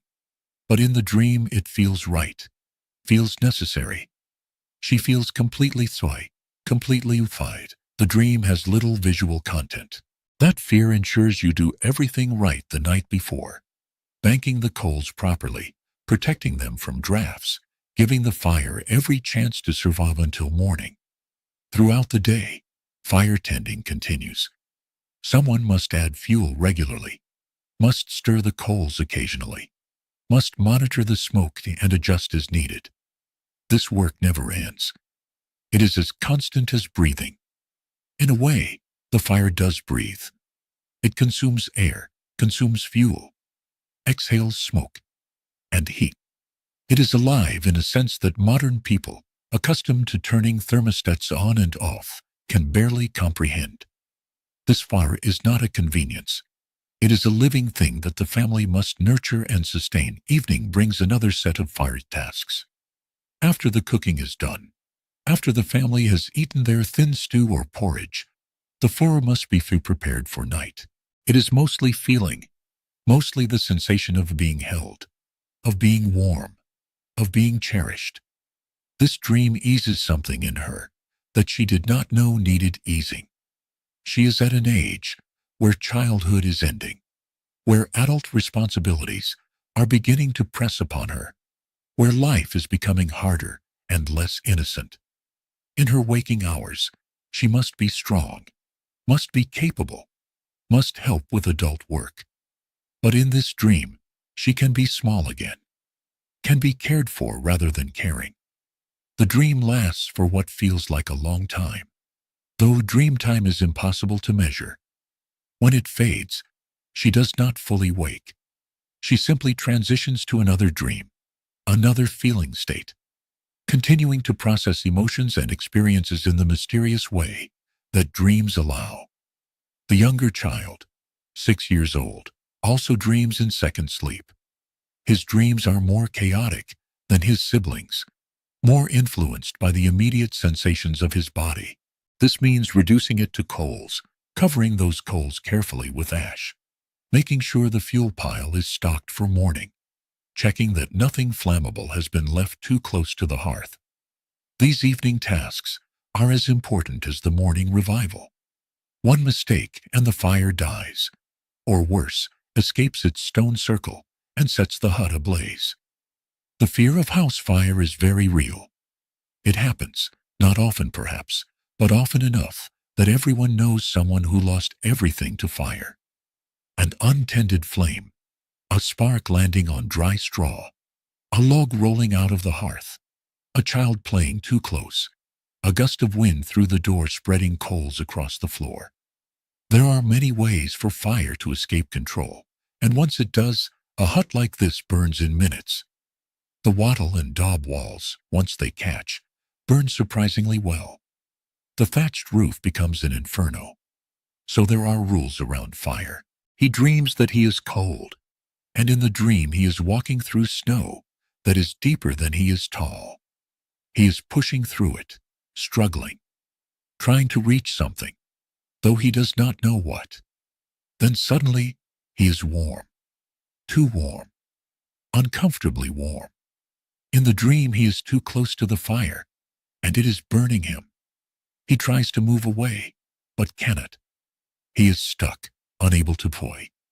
This frightens him, and he whimpers in his sleep, a small sound that causes his mother to reach out automatically, still mostly asleep herself, and pat him reassuringly. The touch calms him. The dream shifts. Now he is eating something sweet, honey maybe, though he has only tasted honey once in his life. The sweetness fills his mouth, overwhelming, almost too much. He swallows, and there is always more.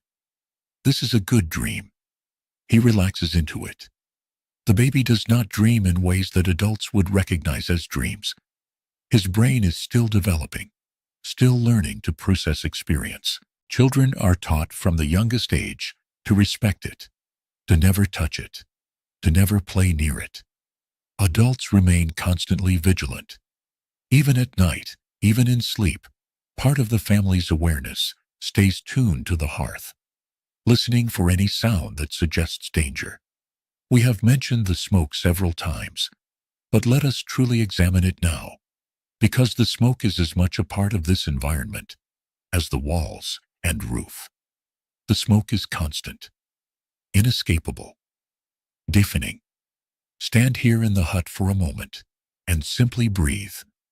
Each breath draws in smoke along with air. You can taste it, that harsh, bitter taste coating your tongue and throat. You can feel it in your lungs, making each breath a little more difficult than it should be. Your eyes are watering continuously now, not from emotion, but from irritation. The smoke stings them, forcing you to blink frequently, producing tears that run down your cheeks. His sleep includes periods of rapid eye movement, suggesting some kind of mental activity. But whether this constitutes dreaming in any meaningful sense is unclear. What is clear is that he heals through sleep states more rapidly than adults. He shifts from deep sleep to light sleep and back again every 30 or 40 minutes. During light sleep phases, he is more easily disturbed, more likely to wake. During deep sleep phases, he is almost impossible to wake. Right now, he is in deep sleep. His small body is completely relaxed. His face is peaceful, unmarked by worry or fear, or any of the emotions that will come to him as he grows and learns that life is difficult. For now, in this moment, he is pure innocence, pure potential. He is warm enough, fed enough, safe enough. His needs are met. He sleeps. Second sleep, for all the family members, is different from first sleep. It is lighter, more vulnerable to disturbance, more filled with mental activity. Modern air quality standards consider indoor air unhealthy if it contains more than 50 micrograms of particulate matter per cubic meter.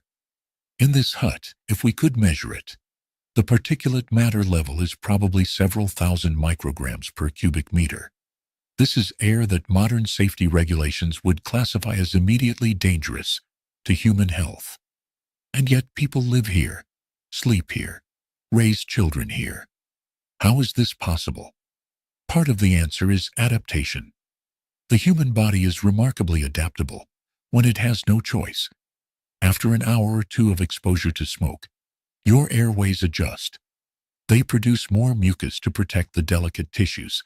Your tear production increases to constantly wash your eyes. Your cough reflex, initially triggered constantly by the smoke, gradually becomes less sensitive. You still cough, but not with every breath. People who have lived their entire lives in environments like this develop even more significant adaptations. But it is still sleep, still rest, still serving the essential function of allowing bodies and minds to recover from the demands of waking life. The family sleeps on, hour after hour, dreams coming and going like waves on a shore, consciousness ebbing and flowing, but never fully returning until dawn. Outside the hut, the night continues its slow progress toward morning. The stars wheel overhead, though no one inside sees them. The temperature continues to drop, reaching its lowest point in the hours just before dawn.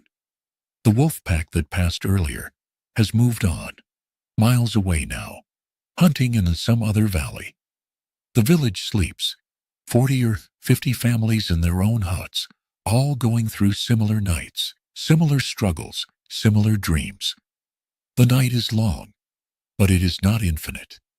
It will end. Morning will come. The family will wake, will rise, will face another day.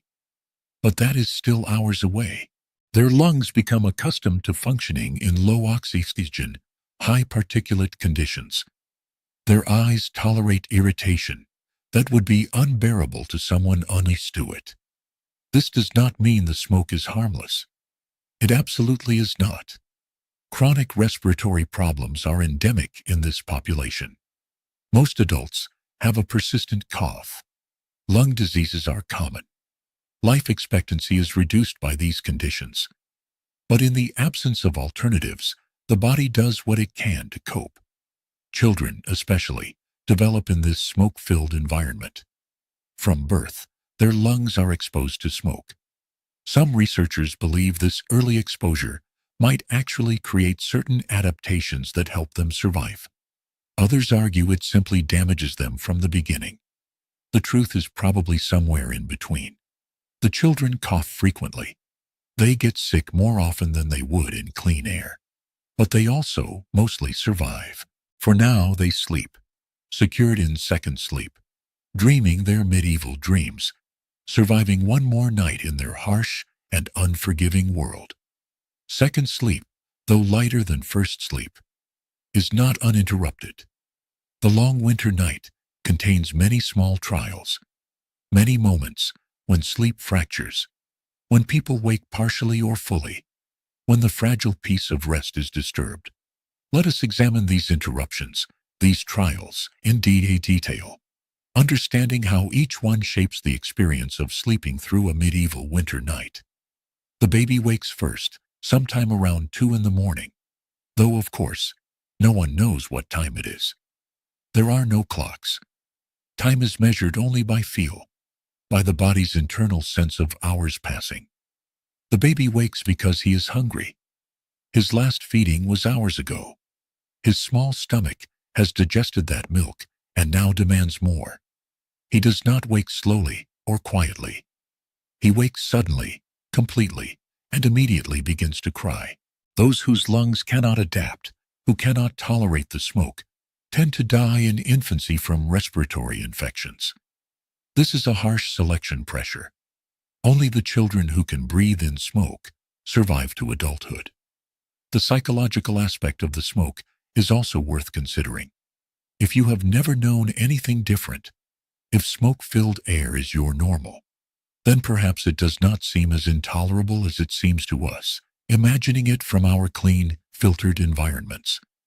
The family in this hut probably does not think about the smoke most of the time. It is simply there, like the cold, like the hard floor, like every other difficulty of their lives. They accept it because they must. But acceptance does not mean ignorance.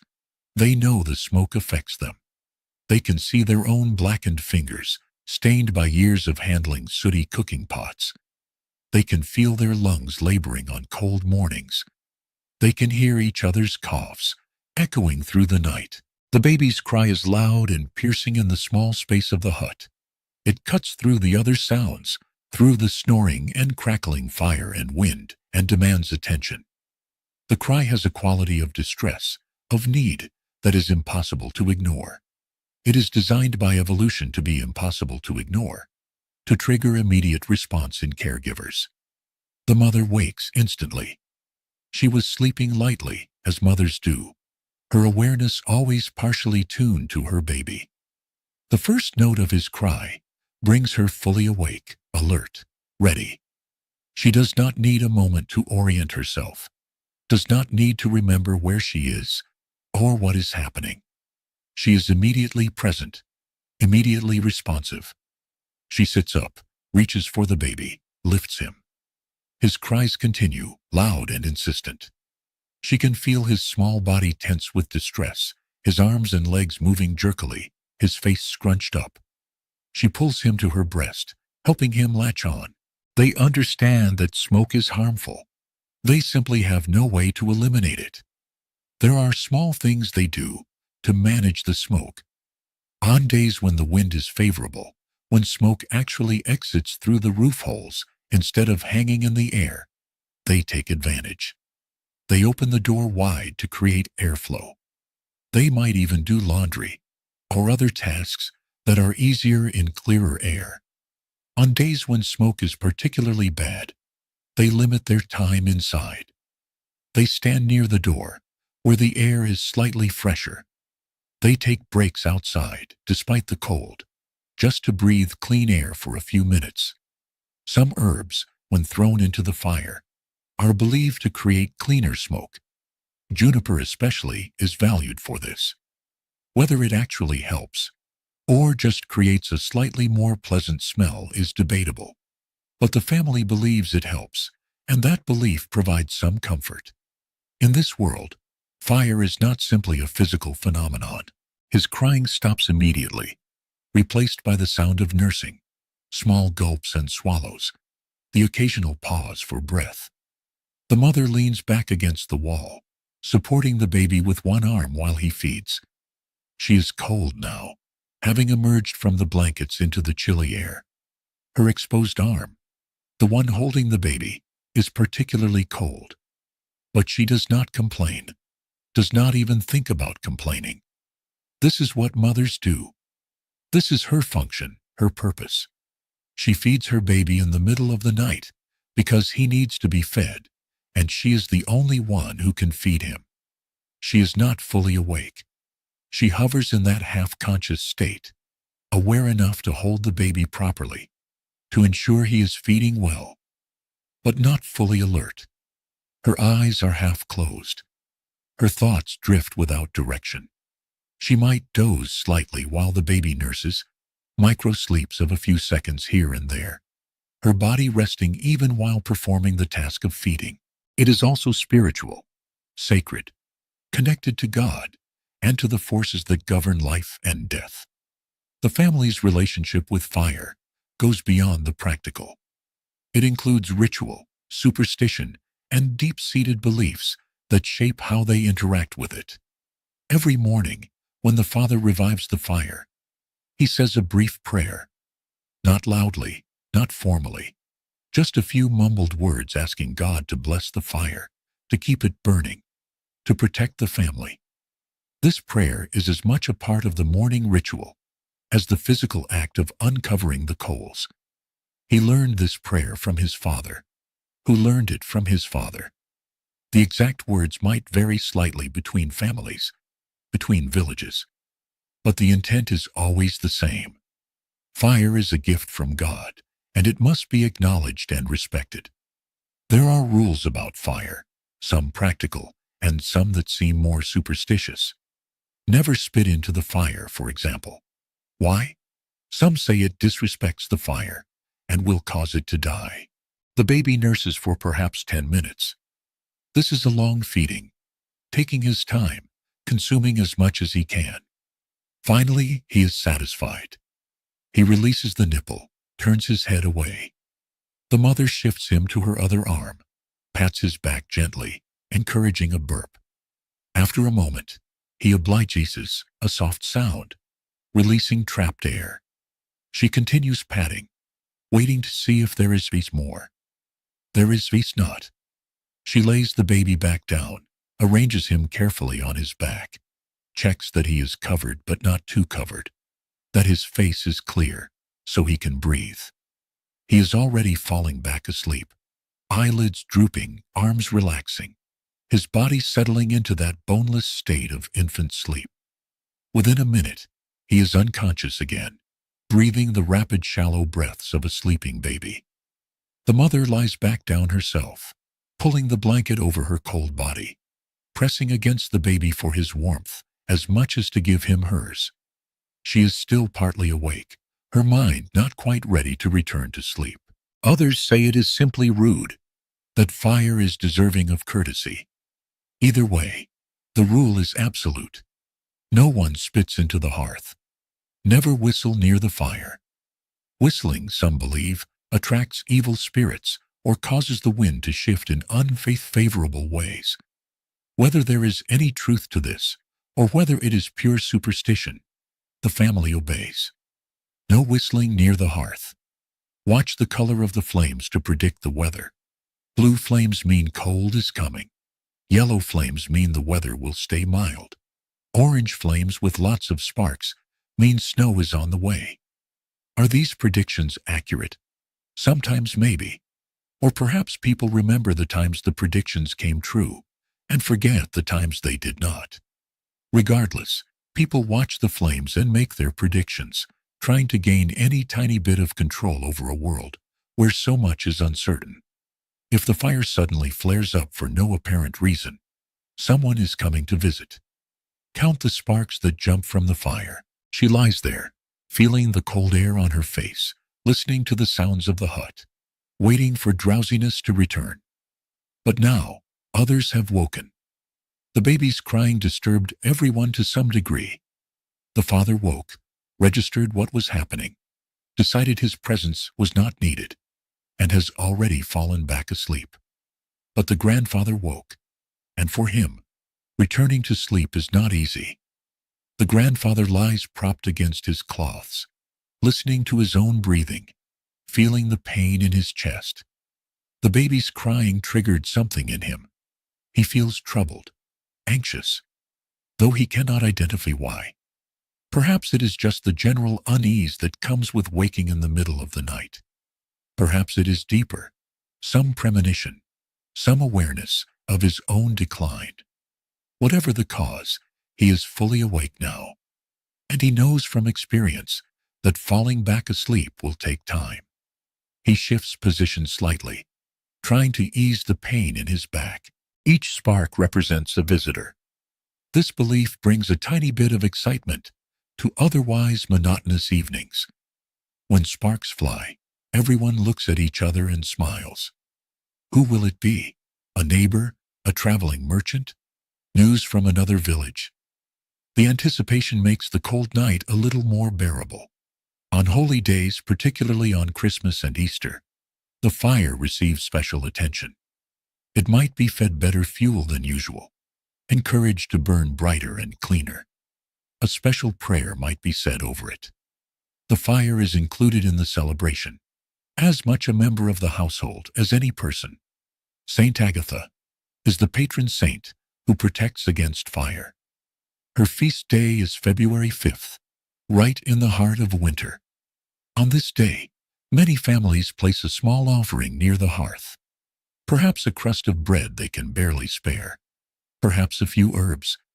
Perhaps just a moment of extra prayer. The movement helps marginally, but not enough. He shifts again. Still no relief. He accepts that there is no comfortable position. His body simply hurts, constantly, and no arrangement of limbs or cushions will change this.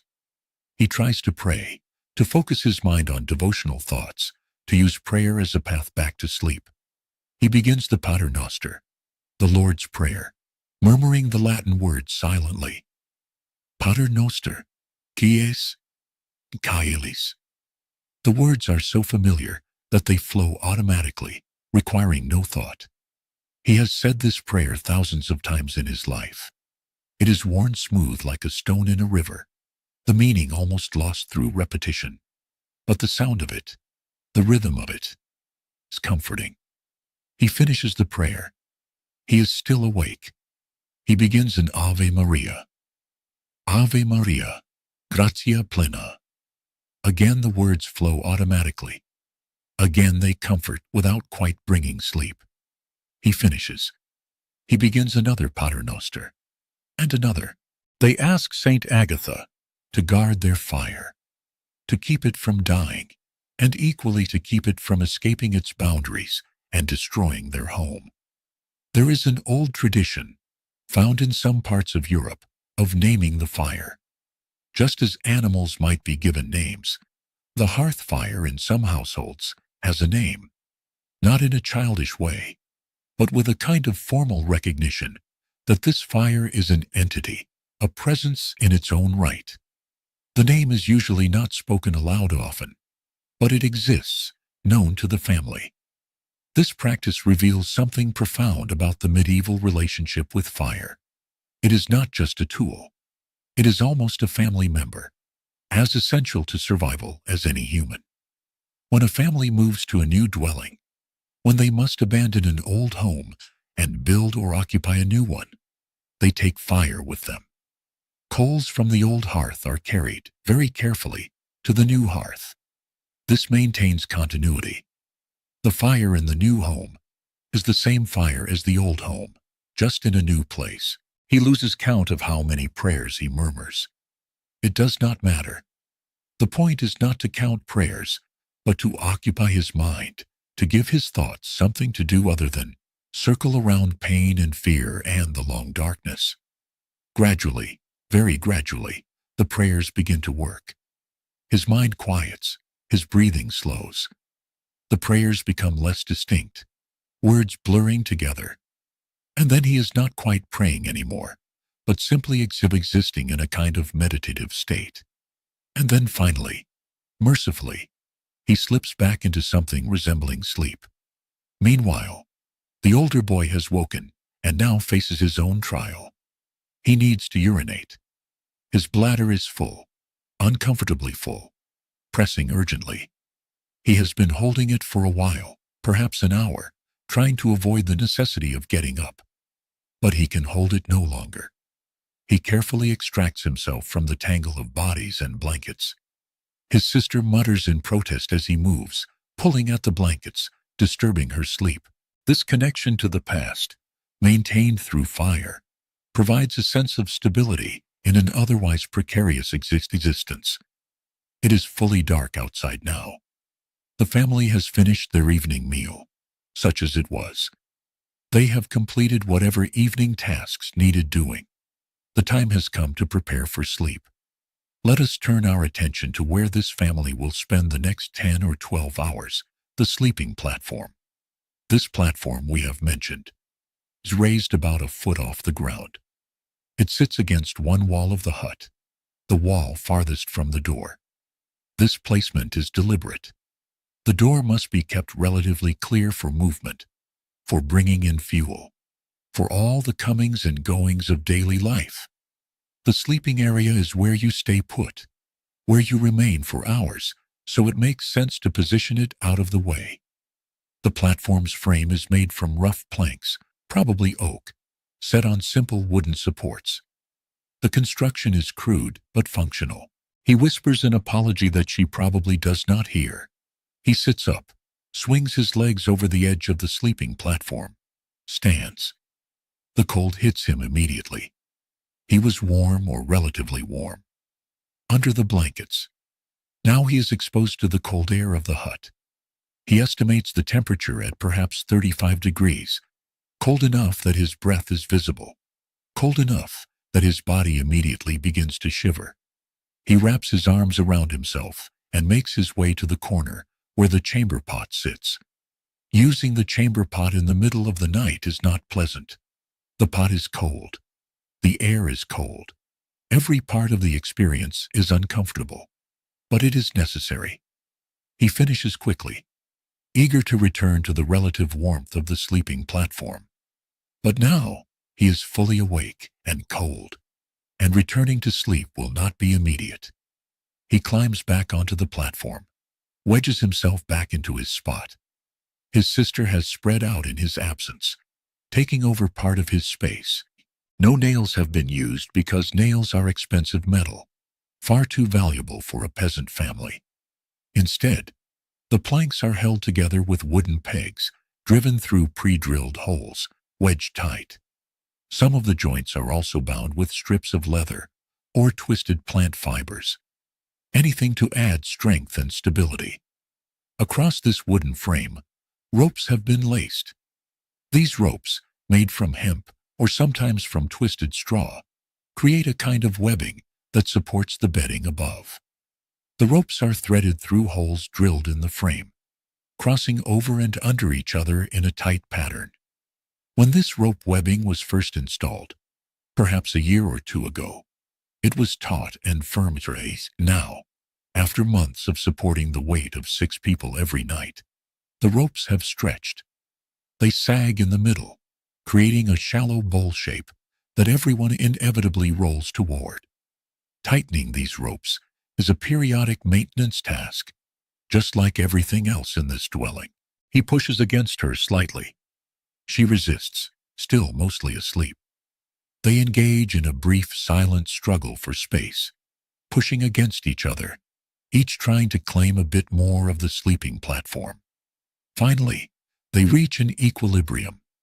Both are slightly uncomfortable, but both have enough space to lie down. This will have to do. The boy lies there, shivering, waiting for his body to warm up again. The blanket feels cold against his skin, having lost his body heat. He pulls his knees up to his chest, making himself small, conserving heat. Slowly, very slowly, warmth begins to return. His shivering gradually subsides. His body relaxes slightly, but he is still awake, still alert. His mind, stirred by the cold and the movement, is active now. He thinks about the dream he was having before he woke. He tries to remember the details, but they are already fading. Every few months, someone must retie the ropes, pulling them tighter, taking up the slack. This is where the phrase sleep tight originates, from this literal tightening of bed ropes. If the ropes are loose, you sleep in an uncomfortable sagging position. If the ropes are tight, the sleeping surface is relatively flat and firm. So you sleep tight, or you sleep poorly. On top of the rope webbing sits the mattress, though calling it a mattress feels generous. It is a large sack, sewn from coarse linen or hemp cloth, stuffed with straw. This sack is perhaps 6 feet long and 4 feet wide, meant to accommodate multiple people sleeping side by side. The straw inside this sack was fresh back in October, right after the harvest. Fresh straw has a pleasant smell, sweet and grassy, reminiscent of summer fields. Fresh straw is also relatively soft, bending and compressing under your weight, providing some cushioning. But it is now January. The straw has been slept on for 3 months. Something about running, something about wolves, something that seemed important in the moment, but now seems silly and irrelevant. He tries to recapture the dream, but can it? It is gone. He thinks instead about tomorrow, or rather today, since tomorrow has already arrived, even though dawn is still hours away. There will be work to do. There is always work to do. He will help his father with morning tasks. He will tend animals. He will carry things, lift things, fetch things. His life is an endless series of small tasks, and tomorrow will bring more of the same. He does not resent this. He does not have the framework to resent it. This is simply how life is. This is what boys do, what men do. Work is life. Life is work. There is no separation between them. He accepts this the way he accepts the cold, the hunger, the discomfort. It simply is. Gradually his thoughts slow. Gradually drowsiness returns. His body, warm again now, begins to relax. His breathing deepens. It has absorbed sweat and moisture. It has been compressed night after night under the weight of bodies. It has broken into smaller and smaller pieces. Now it is less like sleeping on grass and more like sleeping on splinters. The condition of this straw mattress tells you something about the family's year. A prosperous year means they can afford to change the straw more frequently, maybe even twice during winter. A difficult year means they make the straw last as long as possible, even when it has become uncomfortable and moldy. This year seems to be somewhere in the middle. The straw is old, but not unbearable.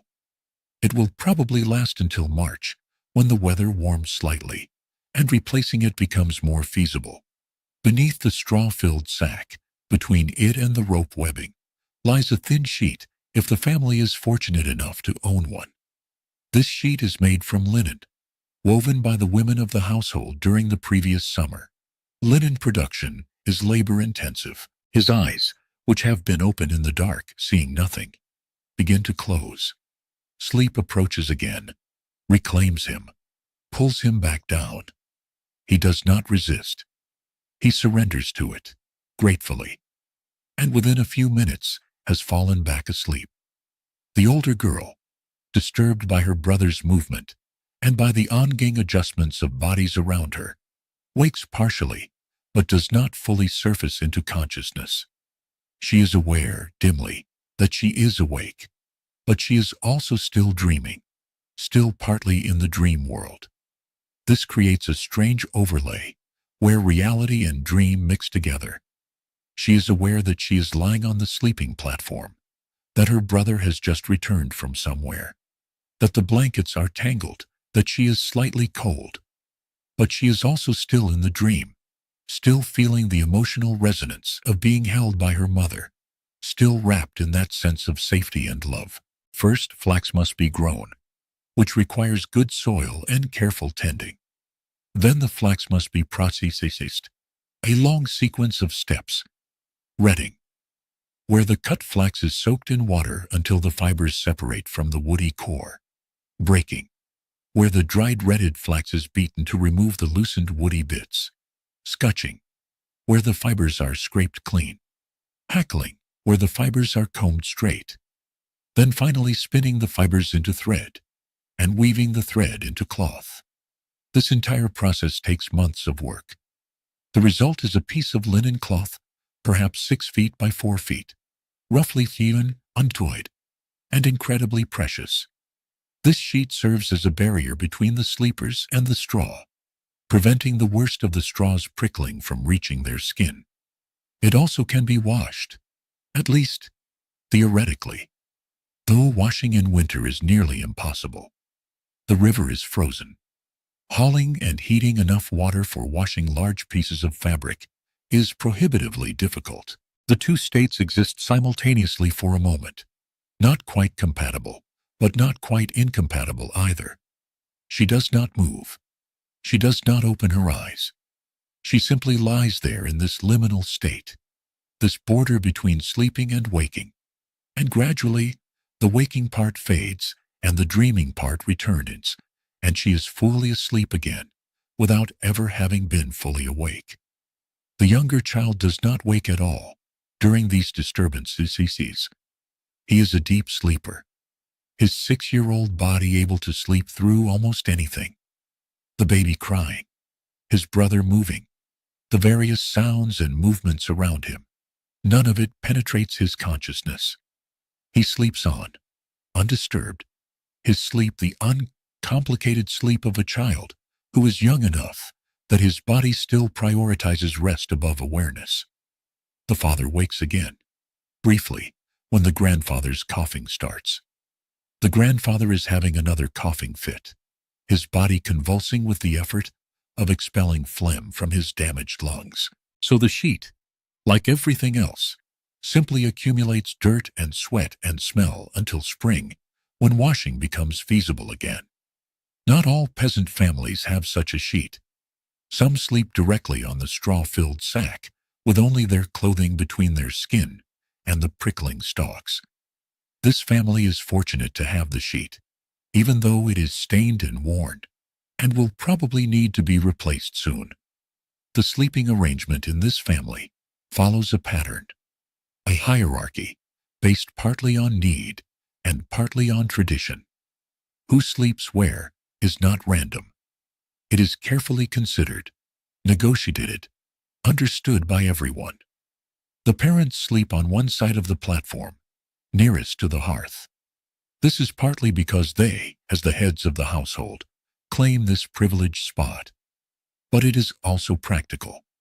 Between their sleeping position and the hearth is where the youngest children will be placed. The coughs are loud, wet, alarming. They sound like the coughs of someone who is seriously ill, which the grandfather is. The father lies still, listening, debating whether he should get up and help.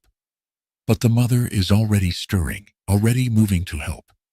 He hears her whispering to the grandfather, hears the sound of water being offered. The coughing gradually subsides. The grandfather settles back into his half-sleep. The mother returns to her spot. The father, relieved that intervention was not needed from him, allows himself to drift back toward sleep. These trials, these interruptions, these wakings and stirrings are normal. They are expected. Every night contains them. A baby needing to feed. Someone needing to use the chamber pot. The grandfather coughing. These are the rhythms of the night, the patterns that repeat. The family has adapted to them. They know how to wake partially, address the need, and return to sleep without becoming fully alert. If a child rolls or crawls during the night, if a child gets too close to the fire, the parents are right there to intervene.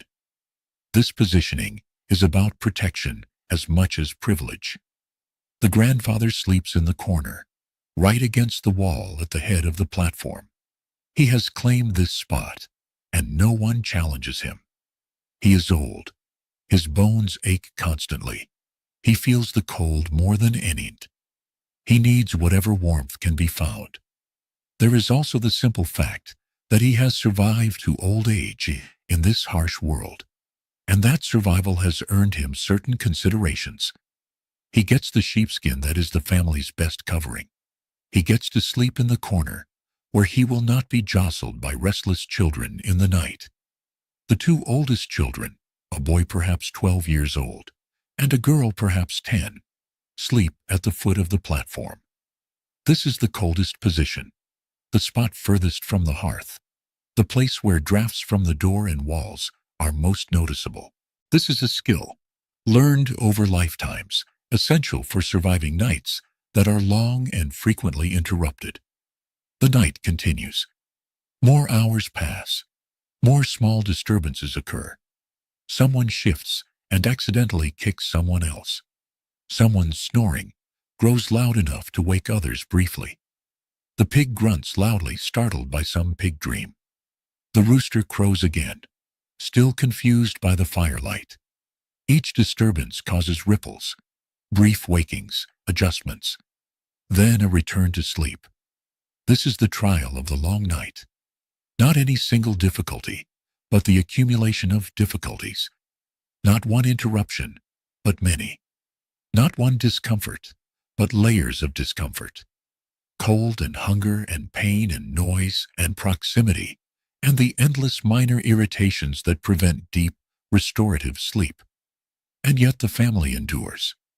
They wake and they return to sleep. They adjust and they continue. This is what survival looks like in this world. Not dramatic or heroic. Just persistent. Just stubborn.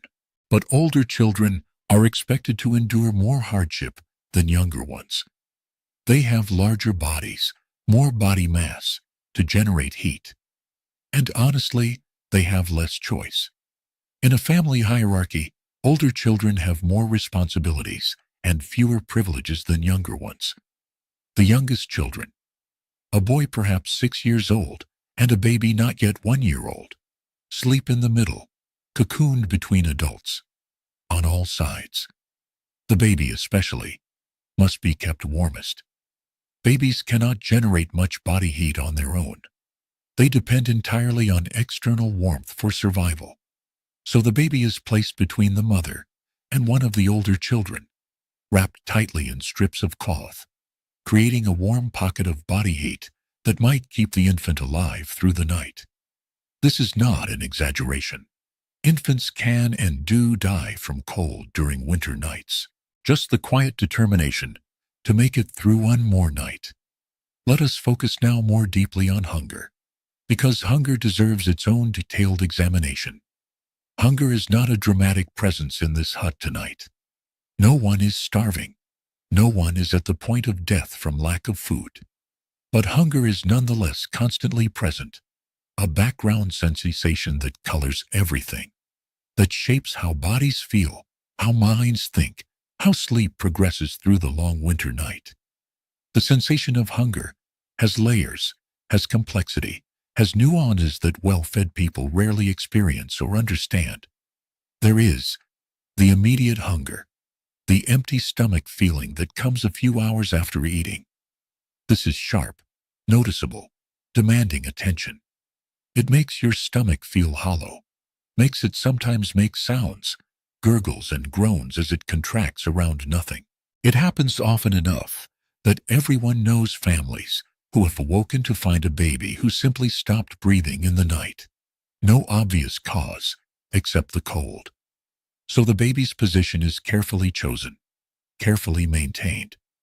If the baby cries during the night, the mother wakes immediately and adjusts positions, pulls the baby closer, nurses if the baby is hungry or just needs comfort, does whatever is necessary to keep the small body warm.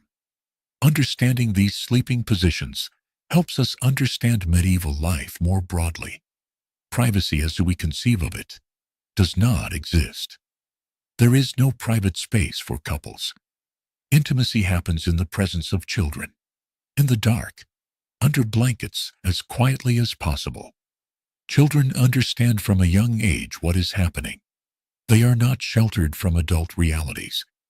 They cannot be in a one-room dwelling where everything happens in full view and earshot of everyone else. This lack of privacy shapes the entire culture. This immediate hunger is what most modern people experience occasionally, the signal that it is time to eat, usually easily satisfied within an hour or two. But there is also a deeper hunger, the hunger that comes from sustained insufficient caloric intake. This is the hunger that this family experiences. This hunger is not sharp or immediate. It is dull, persistent, bone deep. It is less a sensation in the stomach and more a general weakness, a depletion, an awareness that your body is running on reserves that are themselves depleted. The father experiences this hunger as fatigue. He is always tired, even after sleeping, even after resting. His muscles feel weak. Tasks that should be easy require significant effort. Lifting something heavy leaves him breathless, his heart pounding, his body struggling. He attributes this to hard work, to the demands of his labor. But the underlying cause is insufficient calories. Modesty exists, but it is defined differently. You cannot be modest about your body when you dress and undress in front of your entire family. You cannot be modest about bodily functions when there is no private place to perform them. Modesty in this world is more about discretion and not calling attention to things than about actual privacy. The physical closeness during sleep serves multiple purposes beyond just warmth. It is also emotional comfort. The presence of others, the sound of their breathing, the weight of their bodies next to yours. All of this is reassuring. You are not alone. Even in the darkest, coldest night, you are surrounded by family. This matters more than modern people, with our separate bedrooms and personal space, can easily understand. But there are also tensions that come with this closeness. Someone snores. Someone thrashes in their sleep. Someone kicks. Someone takes more than their share of the blanket. Children sometimes wake crying from nightmares. His body does not have enough fuel for the work it is being asked to do. During the day, when he is active, the hunger is manageable. He is too busy to think about it much. He focuses on tasks, on what must be done, and ignores the sensation in his stomach, the weakness in his muscles. But at night, lying still, unable to distract himself with work, the hunger becomes more noticeable. His stomach feels empty, uncomfortably so. He is aware of a kind of hollow ache, not painful exactly, but definitely present, definitely uncomfortable. He thinks about food. This is inevitable. When you are hungry, you think about food. He imagines fresh bread, warm from the oven, with butter melting into it. He can almost see it, almost smell it. The thought is both comforting and torturous. Comforting, because imagining food provides a kind of psychological satisfaction. Torturous, because it reminds him of what he does not have, what he probably will not have for months. The baby's needs interrupt everyone's sleep. The grandfather's coughing keeps people awake. All of these small irritations accumulate. All of them strain patience and tempers. Yet complaints are rare. What would be the point? This is how everyone lives. This is how it has always been. This is how it will continue to be. Complaining would change nothing and would only make you seem weak, unable to endure what everyone must endure. Now let us examine what covers this family as. They sleep, because these coverings are literally the difference between life and death on the coldest nights. The primary covering is a large woolen blanket. This blanket measures perhaps 8 feet by 6 feet, large enough to cover most of the sleeping platform, though not quite large enough to cover everyone completely. The wool for this blanket came from the family's own sheep, animals that graze on common land during summer and are brought close to the village in winter. He thinks about meat, roasted over a fire, fat dripping and sizzling. He thinks about the taste of it, the texture, the satisfaction of chewing something substantial, something that fills you and stays with you. He has not eaten meat in weeks. The last time was at Christmas, when they slaughtered a chicken and shared it among the family. His portion was small, a few bites, enough to eat, but not enough to satisfy. That memory feels distant now, almost unreal. He tries to stop thinking about food, tries to focus on something else, anything else. But hunger has a way of commanding attention. His thoughts keep circling back. What will they eat tomorrow? Is there enough grain left? How many more weeks until spring? These practical questions blend with fantasies of abundance, creating a mental space entirely occupied by food and the lack of food. The mother's experience of hunger is complicated by breastfeeding. Last spring, probably in April, the sheep were sheared. This is a community event, with families helping each other. The shearing is done with iron shears, not the electric clippers of modern times. It is slow, laborious work. Each sheep takes perhaps half an hour to shear completely.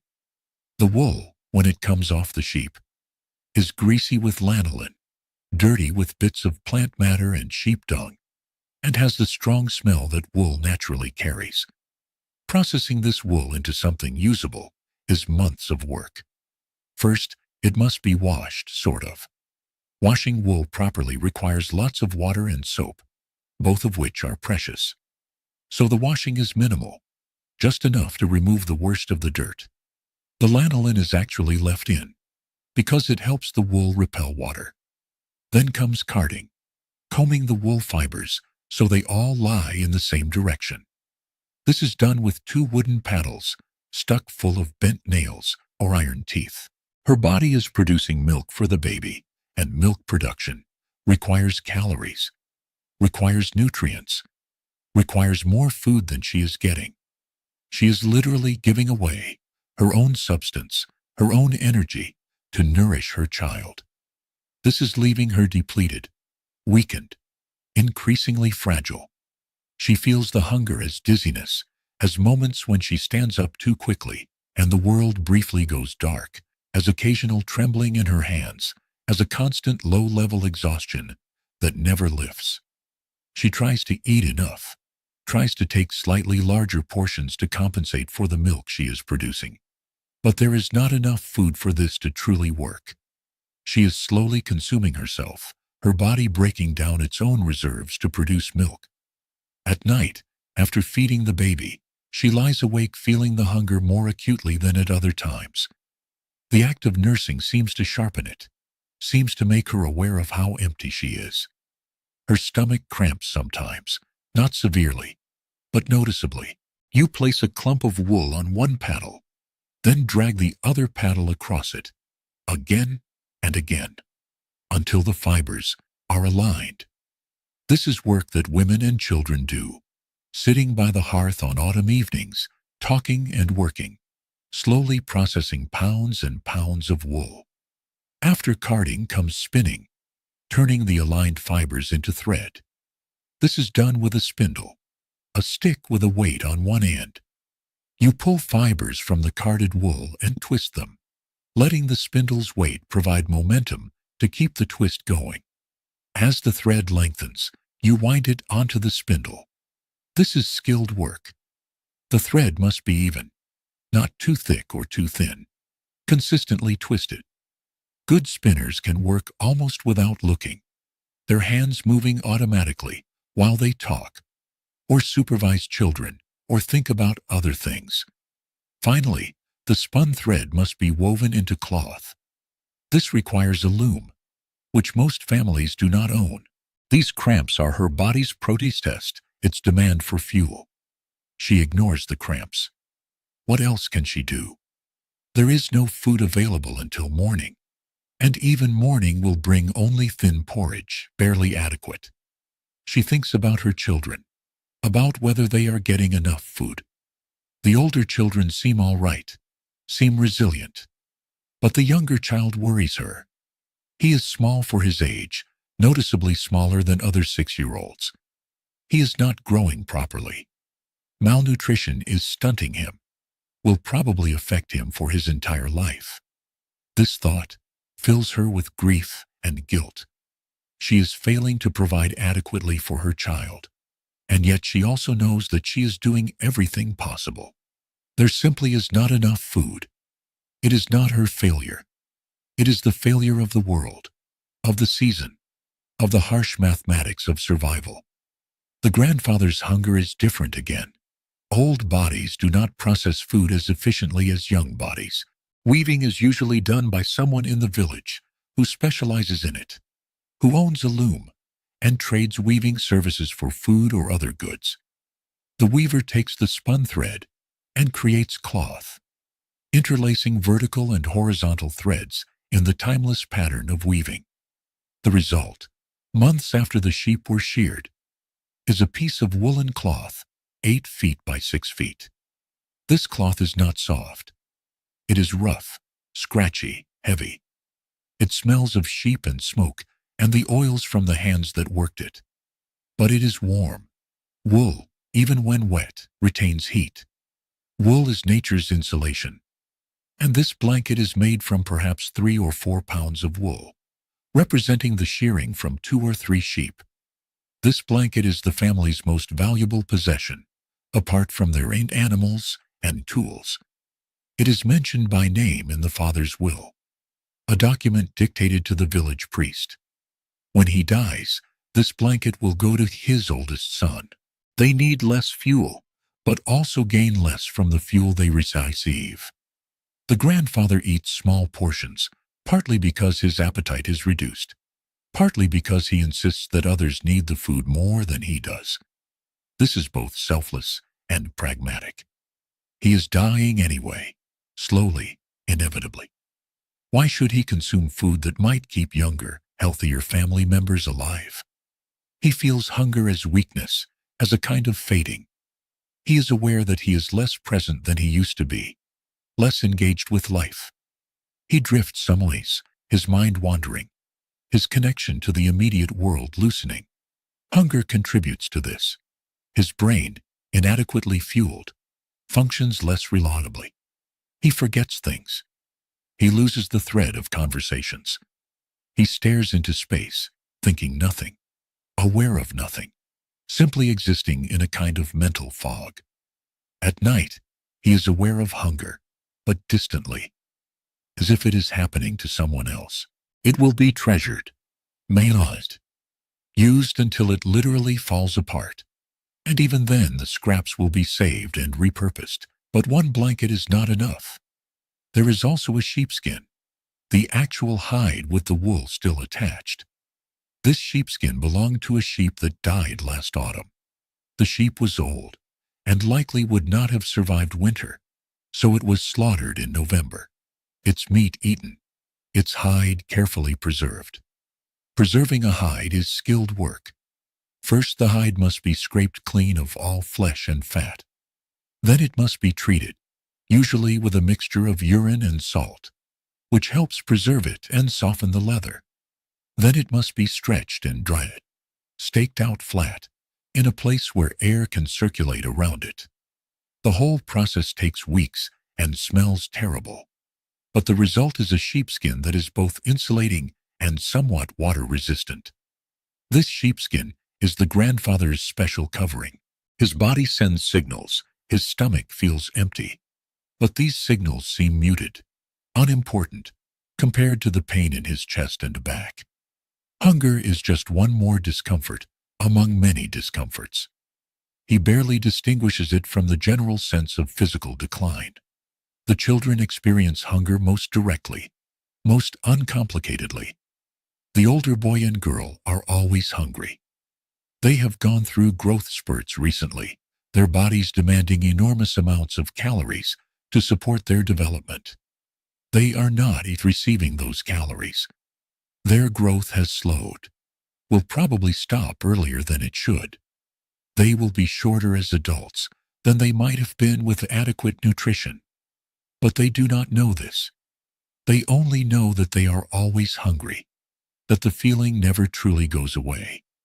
The older boy lies on the sleeping platform, awake during one of his brief night wakings, and feels his stomach cramping. It drapes over him as he sleeps, wool side down against his body, leather side up. It is heavy, probably 15 pounds, and that weight is itself comforting, like a security blanket. The wool is still greasy with lanolin, and this grease gets on everything. The grandfather's tunic is permanently stained with it. His hair, which he rarely washes, is also greasy from lying against the sheepskin night after night. But the sheepskin is warm, warmer than ordinary cloth.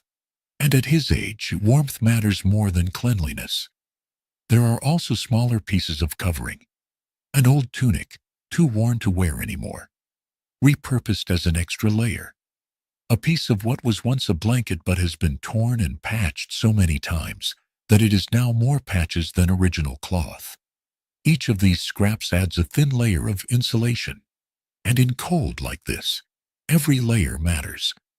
The arrangement of these coverings is a nightly ritual. The large wool blanket goes over everyone, stretched as far as it will go. He presses his hand against his abdomen, tries to ease the cramping by applying pressure. It helps slightly. The cramps subside to a dull ache. He is used to this.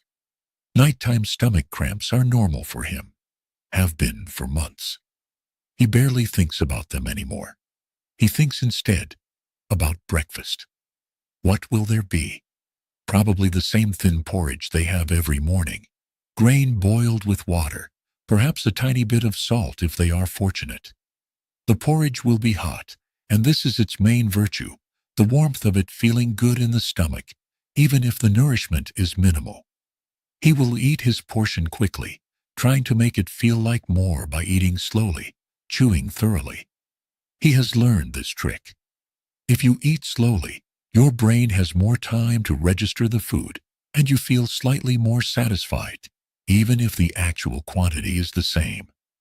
The older girl deals with hunger by fantasizing. The sheepskin covers the grandfather. The smaller pieces fill in gaps, drape over children, tuck around the baby. There is a constant negotiation, a pulling back and forth. Someone gets too warm and pushes the blanket away. Someone else feels a draft and pulls it back. This negotiation continues throughout the night, mostly unconsciously. Bodies adjust, hands reach out, covers are redistributed, an endless cycle of seeking comfort. The question of what to wear to bed is, in this time and place, barely a question at all. You wear the same clothes to bed that you wore all day. You do not have special sleeping clothes. You do not change into pajamas. The concept of pajamas does not exist yet. What you are wearing is a tunic, a simple garment that falls to about your knees, made from coarse linen or wool depending on the season and your prosperity. This tunic is your main clothing. You have owned it for 2 or 3 years. Before that, it belonged to your older brother. She has elaborate daydreams about food, detailed visions of feasts that she has never seen and will probably never see. She imagines tables laden with dishes, more food than anyone could possibly eat. She imagines the colors, the textures, the smells. She imagines herself sitting at such a table, able to eat whatever she wants, as much as she wants, without guilt or constraint. These fantasies comfort her. They provide an escape, a mental space where she is not hungry, where abundance replaces scarcity. Sometimes her fantasies bleed into her actual dreams, and she dreams of eating, of chewing and swallowing, of feeling satisfied. These dreams are pleasant while they last, but waking from them is cruel. The return to reality jarring, the hunger even more noticeable by contrast with the dream satisfaction. The younger child does not understand hunger the way his older siblings do. He simply knows that he feels bad, that his stomach hurts, that he wants food. Before that, it belonged to someone else. It has been patched many times. The hem is ragged. The neckline is stretched. But it still functions, still covers your body, still provides some warmth. Under the tunic, you might wear an undertunic, a thinner garment that sits against your skin. This undertunic is probably linen, which is better against skin than wool, because it is slightly softer and less itchy. But even linen in this era is rough by modern standards. The weave is uneven. There are thick places and a thin place. Seams are done by hand with large, somewhat irregular stitches. Your legs are covered with hose, which are essentially cloth tubes that pull up over your legs and tie at the waist. These hose might be wool or linen, depending on what you could get. They do not stay up very well. The ties loosen during the day. You are constantly pulling them up, retying them. At night, you might leave them on or take them off, depending on how cold it is. He asks for food frequently, whining, begging. His mother tells him repeatedly that there is no food until morning, that he must wait, that complaining will not produce food. He accepts this intellectually, but emotionally he cannot stop wanting, cannot stop asking. At night, hungry and unable to express his discomfort in words, he becomes fretful. He tosses and turns, disturbing others. He whimpers in his sleep. His mother reaches out to comfort him, her hand on his head, her voice soft, telling him it is all right, telling him to sleep. These comforts do not eliminate his hunger, but they make it slightly more bearable. He quiets, settles, drifts back into restless sleep. The baby's hunger is simpler, more immediate. When his stomach is empty, he cries. When he is fed, he is content. He has no capacity for delayed gratification, no understanding that food is scarce, no ability to endure hunger patiently. Tonight, it is very cold, so you leave them on. Your feet are wrapped in foot cloths, strips of wool wrapped around your feet and ankles. These are like very primitive socks. They provide some insulation, some padding between your feet and whatever you are walking on. At night, these foot cloths stay on. Your feet are the part of your body that feels cold first and most intensely. Keeping them covered is essential. On your head, you wear a cap, a simple cloth cap that covers your head and ears. A huge amount of body heat is lost through the head. Keeping your head covered makes a significant difference in how cold you feel. This cap stays on all day and all night, removed only when absolutely necessary, like when checking for lice. None of these garments is clean. You have worn them for weeks, maybe months, without washing. Washing clothes in winter is almost impossible. Water is hard to access, hard to heat, and wet clothes take days to dry in cold weather. He simply demands, and his mother provides, and this cycle repeats multiple times through the night. The baby is the only family member whose hunger is consistently fully satisfied. Everyone else's hunger goes partially unmet, but the baby nurses as much as he needs. This is right. This is as it should be. The baby's survival is paramount. Everyone else's comfort is secondary. The physical effects of chronic hunger are subtle but pervasive. 5. The family members are all underweight. Not severely, not to the point of starvation, but noticeably thin. Ribs are visible. Hip bones protrude. Faces are gaunt, cheeks hollow. Muscles are less developed than they should be, less strong. The body, deprived of adequate calories, conserves energy by reducing muscle mass. The immune system is compromised. Fighting off infections requires resources, requires calories, requires nutrients. When those are in short supply, the body cannot mount effective defenses, so clothes simply are not washed until spring. They accumulate sweat, dirt, grease, smoke, all the residue of daily living. This means that you smell. Everyone smells. The entire hut smells of unwashed human bodies, that sour, musty odor that modern people associate with severe poverty or homelessness. But in this world, everyone smells like this. It is normal. You do not notice your own smell or your family's smell because you are constantly exposed to it. Your nose adapts, stops registering it as notable. The texture of these clothes against your skin is rough. The linen has no softness to it. The wool is itchy, constantly irritating. You are aware of every seam, every patch, every place where the fabric has worn thin or bunched up. Modern clothing is so smooth, so comfortable, that we forget how much difference fabric quality makes. These medieval clothes are scratchy, binding, uncomfortable, but they are also familiar. You have worn them every day. They are yours. This is why winter brings so much illness. People are cold, yes, but they are also hungry, and hunger makes them vulnerable. Cognitive function is affected. The brain requires enormous amounts of energy, disproportionate to its size. When calories are scarce, brain function suffers. Thinking becomes slower, less clear. Memory becomes less reliable. Concentration becomes difficult. The family members are not aware that hunger is affecting their thinking, but it is, constantly, subtly, making everything harder. Psychological effects compound the physical effects. Hunger creates irritability, shortens tempers, makes patience difficult. The family members snap at each other more than they would if they were well fed. Small annoyances become major frustrations. This adds stress to relationships, creates tension, makes the difficult winter even more difficult. And yet, there is also a kind of psychological adaptation.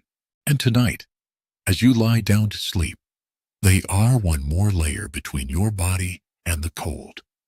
It is time to acknowledge the other occupants of this hut, the animals who share this space with the family. Understanding why animals are brought inside at night, why they are tolerated despite the problems they create, helps us understand just how precarious survival is in this world. The family owns 3 animals, a small pig, a goat, and several chickens. Each of these animals represents the enormous value of you. Let us start with the pig. This pig weighs perhaps 150 pounds. It is a different breed from modern pigs, smaller, leaner, with longer legs and a narrower body. This pig has been owned by the family since it was a piglet, purchased or traded for in the spring. Since then, it has been fed every scrap of food the family could spare, every vegetable peel, every bit of spoiled food, every handful of acorns gathered from under oak trees. When you are always hungry, when hunger is simply your constant state, your baseline, you stop thinking about it quite as much. It recedes slightly from consciousness. You still feel it, still experience the physical sensations, but it becomes background rather than foreground. You learn to function while hungry. You learn to ignore the signals your body is sending. You learn to endure. This endurance is not heroic, it is simply necessary. There is no alternative. There is no cavalry coming to rescue them. There is no emergency food supply.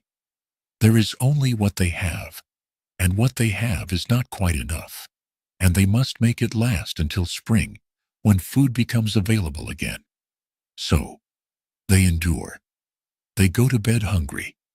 They wake up hungry. They work hungry. They live hungry. And they survive somehow, because the human body is remarkably resilient, remarkably capable of functioning even when inadequately fueled. Tonight, as the family sleeps, hunger is present in every body.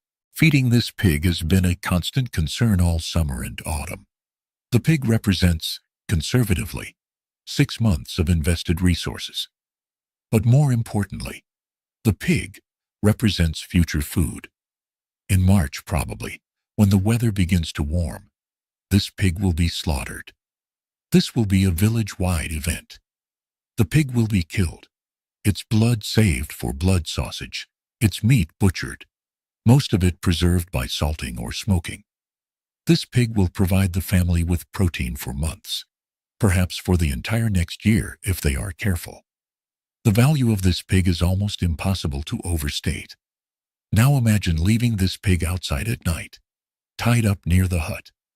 Several things might happen. First, the pig might freeze. Pigs are hardy, But 150 pounds of pig represents a lot of meat that could freeze and be ruined in a single night of extreme cold. Second, the pig might be stolen. Stomachs are empty or nearly empty. Blood sugar is low. Energy reserves are depleted. And yet sleep continues. The body prioritizes rest even over the demand for food. Sleep is too important, too necessary, to be entirely prevented by hunger. So they sleep, fitfully, interrupted by hunger pangs and stomach cramps. But they sleep nonetheless. And in the morning, they will rise, hungry, and face another day, hungry, and continue this existence, hungry, until eventually spring arrives and food becomes slightly more abundant, and the grinding pressure of constant hunger eases just a little bit.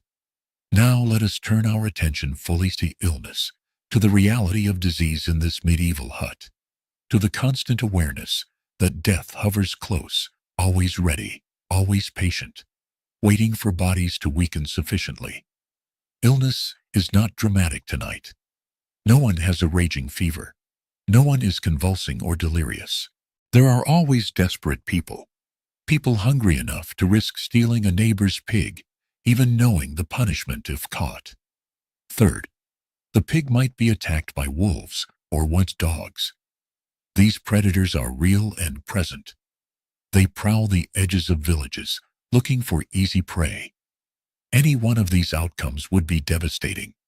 The pig must be protected. The only truly safe place is inside, where the family can watch it, where the fire provides some warmth, where the walls and door provide at least minimal barrier against theft or predation. Similar logic applies to the goat. This goat is a milk producer. Every morning and evening, the mother milks this goat, getting perhaps 2 or 3 cups of milk each time. This milk is drunk fresh when possible, made into cheese when there is excess. The goat is fed hay, stored from summer, plus whatever greens can be found, plus vegetable scraps. Like the pig, the goat represents months of investment and provides ongoing benefit. But illness is nonetheless present. In the grandfather's labored breathing, in the mother's persistent cough, in the general vulnerability of bodies weakened by cold and hunger and smoke exposure. The grandfather's illness is the most obvious, the most advanced. He has what medieval people might call a consumption, what we would recognize as chronic bronchitis, or perhaps the beginning stages of pneumonia. His lungs are damaged, scarred by decades of breathing smoke, weakened by repeated infections, no longer able to function efficiently. Each breath is labor. Each breath requires conscious effort. Listen to him breathing now, in the darkness, in the quiet between other sounds. His breaths come with a wheeze, a whistling sound as air struggles through narrowed airways. The wheeze is not constant, but intermittent. Worse when he is lying flat. Better when he is propped up. This is why he sleeps sitting up, supported by bundled cloths. Losing the goat would mean losing that daily milk. For a family already on the edge of hunger, that loss could tip them into genuine starvation. The chickens are less valuable individually, but still important. They provide eggs, maybe 2 or 3 per day in good conditions, fewer in winter. Eggs are protein, precious and rare, in a diet that is mostly grains and vegetables. The chickens are also relatively low maintenance. They eat insects, seeds, scraps, basically anything. But they too are vulnerable to predators and theft. So all these animals come inside at night. It is not convenient. It is not pleasant. But it is necessary. The animals are insurance, investment, food security. They must be protected. There is another benefit to having animals inside, though perhaps benefit is not quite the right word. Animals produce heat. A pig, with its body temperature around 101 degrees Fahrenheit, radiates warmth. The goat, similarly warm-blooded, gives off heat. Lying flat would make breathing even more difficult. might make him feel like he is suffocating. With each breath, you can hear congestion, hear fluid in his lungs, hear the wet rattling that indicates his body is losing its battle to keep airways clear. He coughs frequently, his body's attempt to expel this fluid, to clear his lungs. But the coughs are not entirely effective. Some fluid is expelled. You can hear him spitting into his rag, but more fluid accumulates. His lungs are slowly filling with fluid that his damaged system cannot adequately remove. He is aware of his breathing in a way that healthy people never are. Every breath is conscious. Every breath requires attention. He cannot simply breathe automatically and forget about it. He must monitor each breath, must regulate it, must work to keep air moving in and out of his failing lungs. This is exhausting. The effort of breathing leaves him with no energy for anything else. This heat is not trivial. In a space as small as this hut, 2 or 3 large animals raise the ambient temperature by several degrees. It is not enough to make the space comfortable, but it might be enough to keep the temperature just barely above freezing instead of several degrees below. So the animals serve double duty. They are food security, and they are living heaters. The family tolerates the smell, the noise, the mess, because the alternative, leaving the animals outside, is simply not viable. This is pragmatism at its most basic. This is survival mathematics. The benefits of animals inside outweigh the costs, and therefore animals sleep inside. Let us be specific about what it means to share sleeping space with a pig, a goat, and chickens. Let us not romanticize this. It is unpleasant. It would be considered intolerable in the modern world. But in this world, it is simply how things are. During his brief periods of true sleep, his breathing becomes more irregular. Sometimes it seems to stop altogether for a second or two, a pause that would frighten anyone listening carefully before resuming with a gasp. These pauses are apnea, his tired body simply forgetting to breathe for a moment. Each pause brings him closer to the edge, closer to the point where his body might forget to breathe and simply not resume. The mother's illness is less advanced but still concerning. She has a chronic cough, less severe than the grandfather's, but persistent, constant, never fully going away. This cough has multiple causes. The tsugi in the hut irritates her airways continuously. Repeated respiratory infections have damaged the lining of her throat and bronchial tubes. Constant exposure to cold has weakened her immune defenses. Her cough is mostly dry, a harsh hacking that brings up little phlegm. Each cough hurts, creates a burning sensation in her throat and chest. The pig sleeps in the corner near the door, the spot farthest from the sleeping platform. A rope around its neck is tied to a post driven into the earthen floor. The pig can move around a bit, perhaps in a 6-foot radius, but cannot wander freely. During the day, the pig mostly sleeps, occasionally rooting around in the straw, scattered on the floor, grunting and snuffling.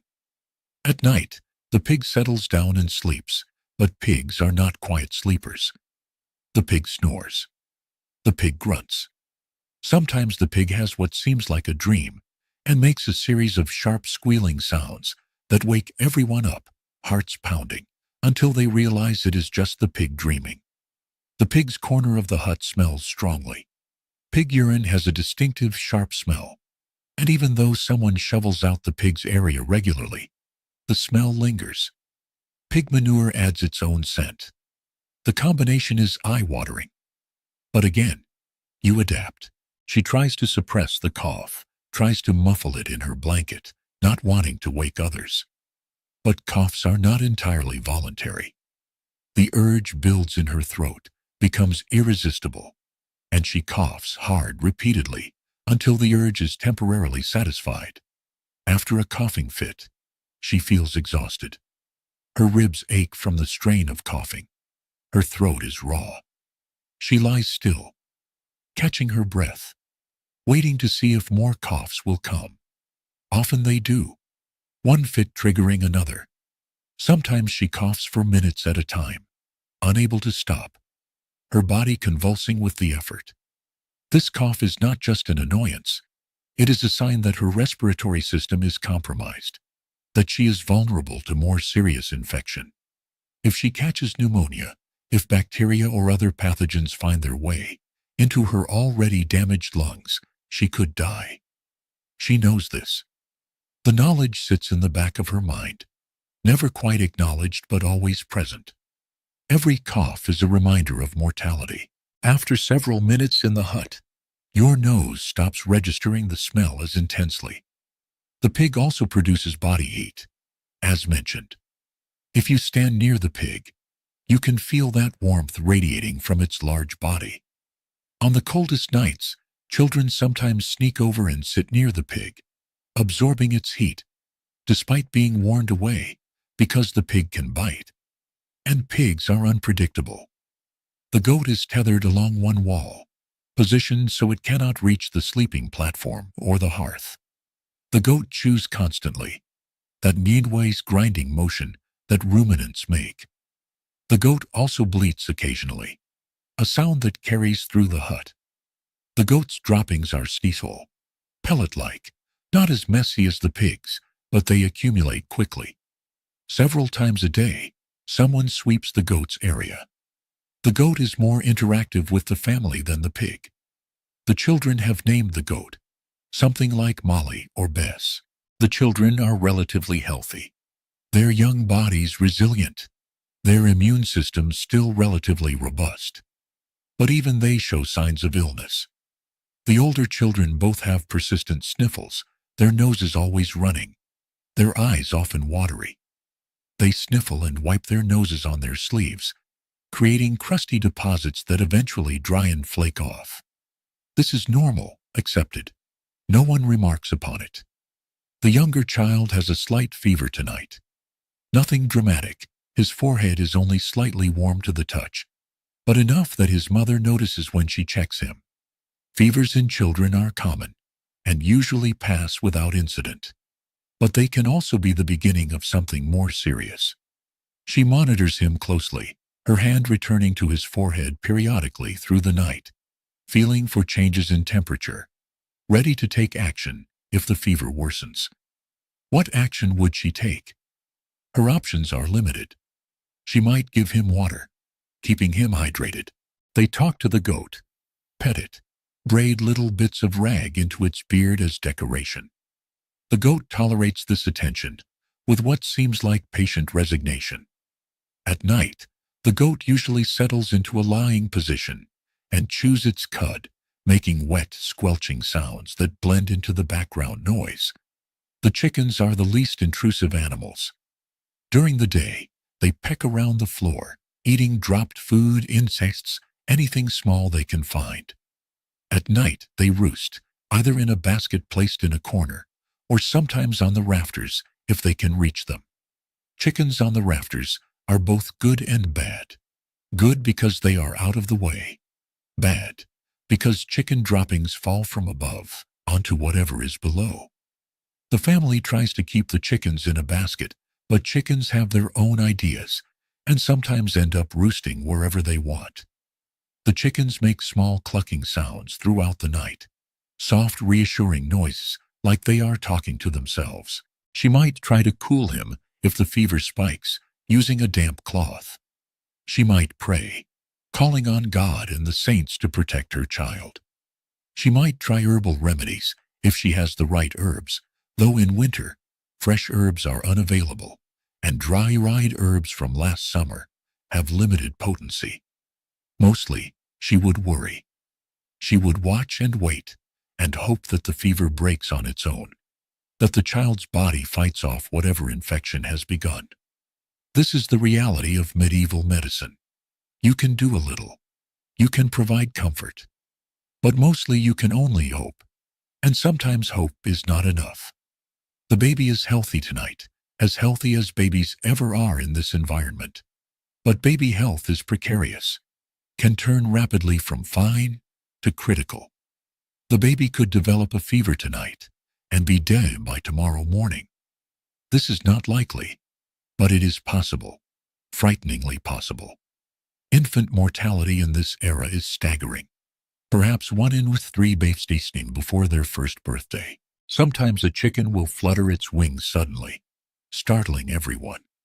The rooster, confused by the firelight, sometimes crows at midnight or 2 in the morning, thinking it is dawn. This crow is loud and piercing in the small space. Everyone groans. Someone might throw a rag at the rooster, trying to shut it up. But the rooster, indignant, just crows again.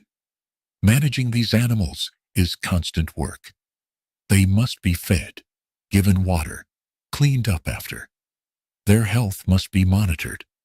A sick animal is a disaster. There are no veterinarians. You do what you can with folk remedies and hope. Sometimes an animal dies despite your best efforts. Sometimes an animal dies for no apparent reason. This is heartbreaking not because of sentimental attachment, though there is some of that, especially with the goat, but because of the economic loss. An animal dying is like watching your savings burn.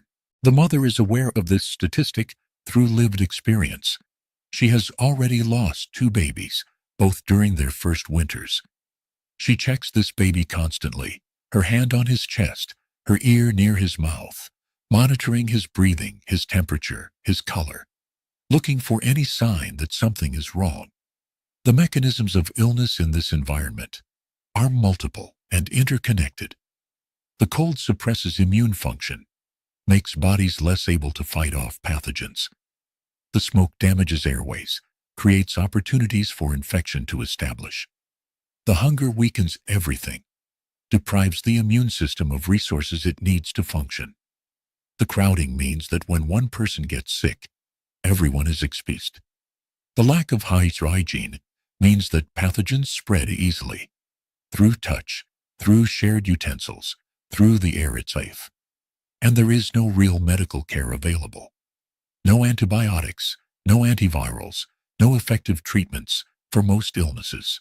Yet despite all the difficulties, the family's relationship with these animals is not purely transactional. The children especially have affection for the goat and even for the pig. To some extent, they talk to the animals, tell them secrets, seek comfort in their presence. In a world where childhood is often difficult and short, where children work hard and experience frequent loss, the animals provide a certain unconditional presence. The goat does not judge. The pig does not criticize. They are simply there, live, warmly breathing.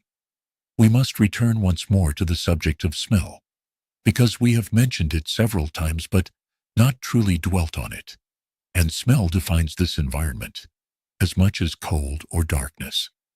Let us catalog the smells systematically, layer by layer, creating a full inventory of what your nose would detect if you spent hours in this space.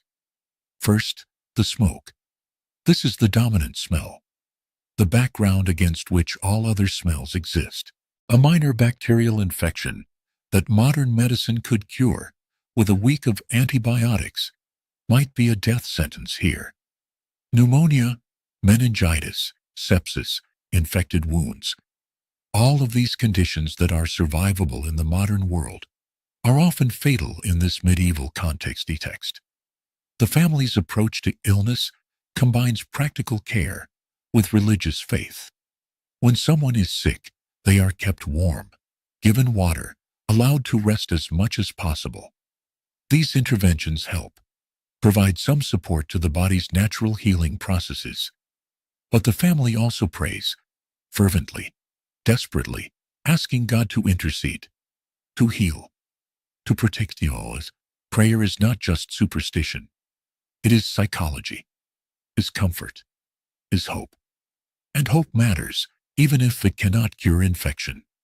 Some illnesses are acute, coming on suddenly and resolving quickly one way or another. A child spikes a high fever, convulses, and either recovers within a day or deceases. These acute illnesses are terrifying, but at least they are fast. Smoke from burning peat has a distinctive character, earthy and slightly sweet, but also acrid, catching in your throat. Smoke from wood, when there is wood, is cleaner, but still harsh. All day and all night, smoke fills the air, coating everything, saturating the fabric of clothes and blankets and the thatching of the roof. Second, unwashed human bodies. 6 people who have not bathed properly in months give off a strong odor. Sweat accumulates in hair, in the folds of skin, under arms, between legs.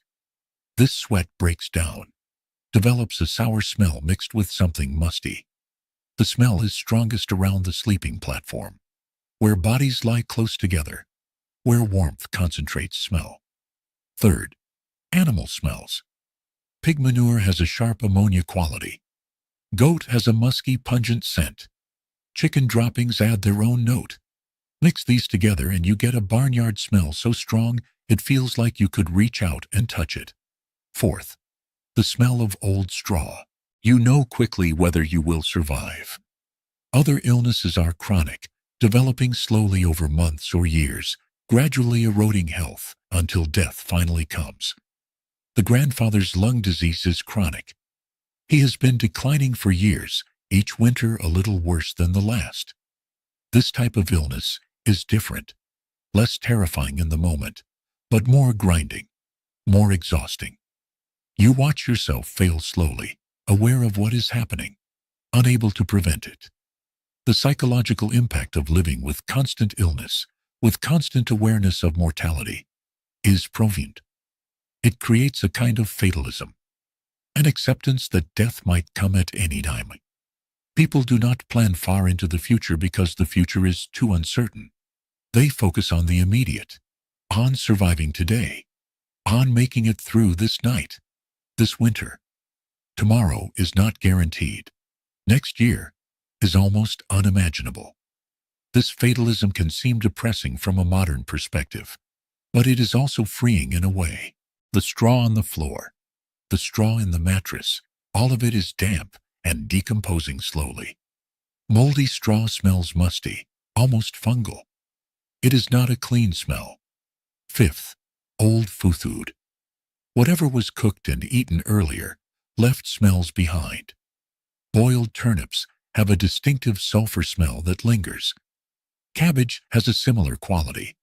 Any food that spoiled before it could be eaten adds to the general aura of decay. Sixth, the smell of wool. Wool that has never been fully washed, that still contains lanolin, has a sheepy smell, greasy and animal. The large woolen blanket especially carries this scent. Seventh, smoke-cured wood.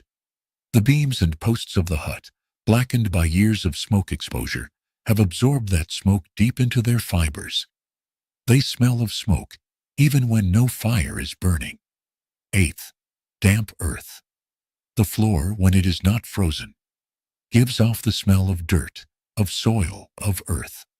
Layer these smells together, and you begin to understand the olfactory environment of this hut. If death is always close, always possible, then fear of death becomes less powerful. You cannot spend your life paralyzed by fear of something that is both inevitable and unpredictable. You simply live, accepting risk, accepting mortality, making the most of whatever time you have. Children grow up with this awareness. They see siblings die. They see neighbors die. They see grandparents die. Death is not hidden away. It happens at home, in the same room where life happens, where sleep happens. Children are not shielded from it. They witness it, process it, absorb it into their understanding of how the world works. This creates a different psychology than modern children develop, a psychology that is perhaps more realistic, more accepting of life's harshness. The sounds of illness fill the hut tonight. The grandfather's labored breathing, the mother's coughs, the younger child's fretful whimpering, his body fighting off infection, the sniffling and throat clearing of others. It is overwhelming. If you, accustomed to modern standards of cleanliness, were placed in this environment, you would likely feel nauseous. You would die. You would desperately want fresh air. But the people who live here do not have that reaction. Not anymore. Their noses have adapted. Olfactory fatigue is a real phenomenon. When you are constantly exposed to a smell, your brain stops registering it as novel or noteworthy. It fades into the background. These peasants smell the hut when they first enter after being outside. But within minutes, the smell becomes invisible to them. They simply do not notice it anymore. There is something else worth considering. In the modern world, we associate strong body odor and lack of bathing with poverty, with homelessness, with people who have fallen through society's cracks. We judge people by their smell. But in the medieval world, everyone smelled. These sounds blend into the background soundscape, becoming as normal as the fire crackling or the wind moaning. But beneath these audible signs of illness is the silent reality of biological struggle. In every body, immune systems are working, fighting off pathogens, trying to maintain health. White blood cells are mobilizing, attacking bacteria and viruses. Inflammatory responses are activating, creating symptoms like fever and congestion that are actually defense mechanisms. These processes are invisible but constant. The body's automatic response to threat. Sometimes the body wins these battles. The immune system successfully fights off the infection. Symptoms gradually resolve. Health returns. This is the usual outcome, especially in young, relatively strong bodies. The body is remarkably good at defending itself if it has adequate resources. But sometimes the body loses.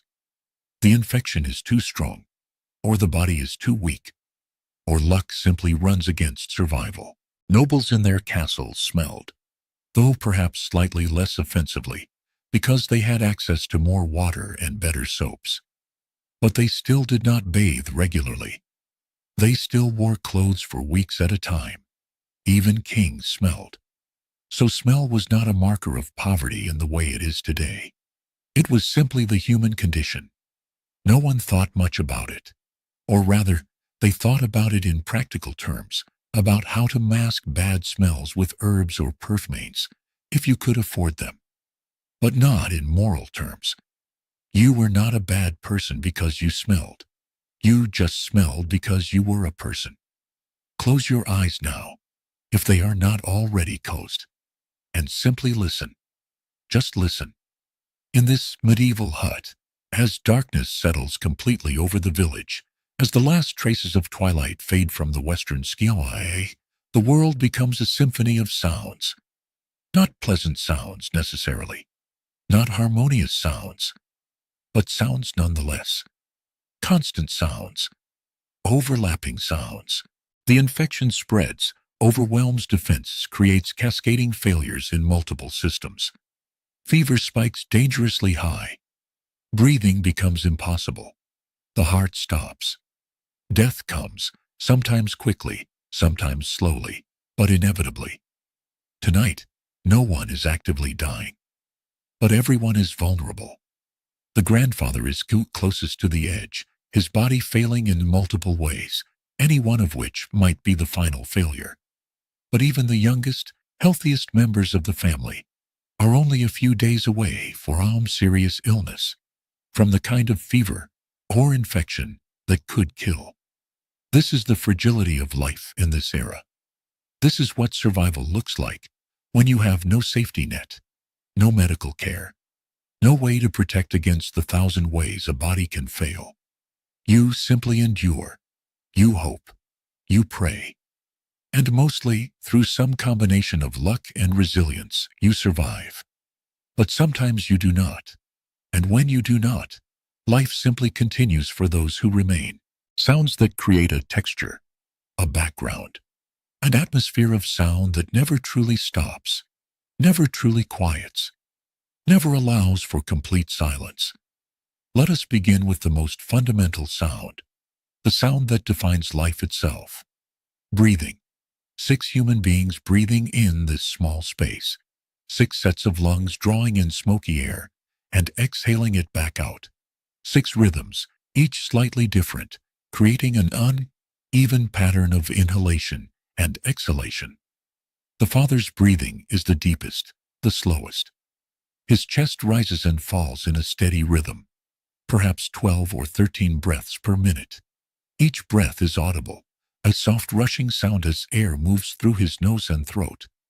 Sometimes his breathing catches slightly, interrupted by a need to clear his throat or swallow. Then it resumes its steady pattern.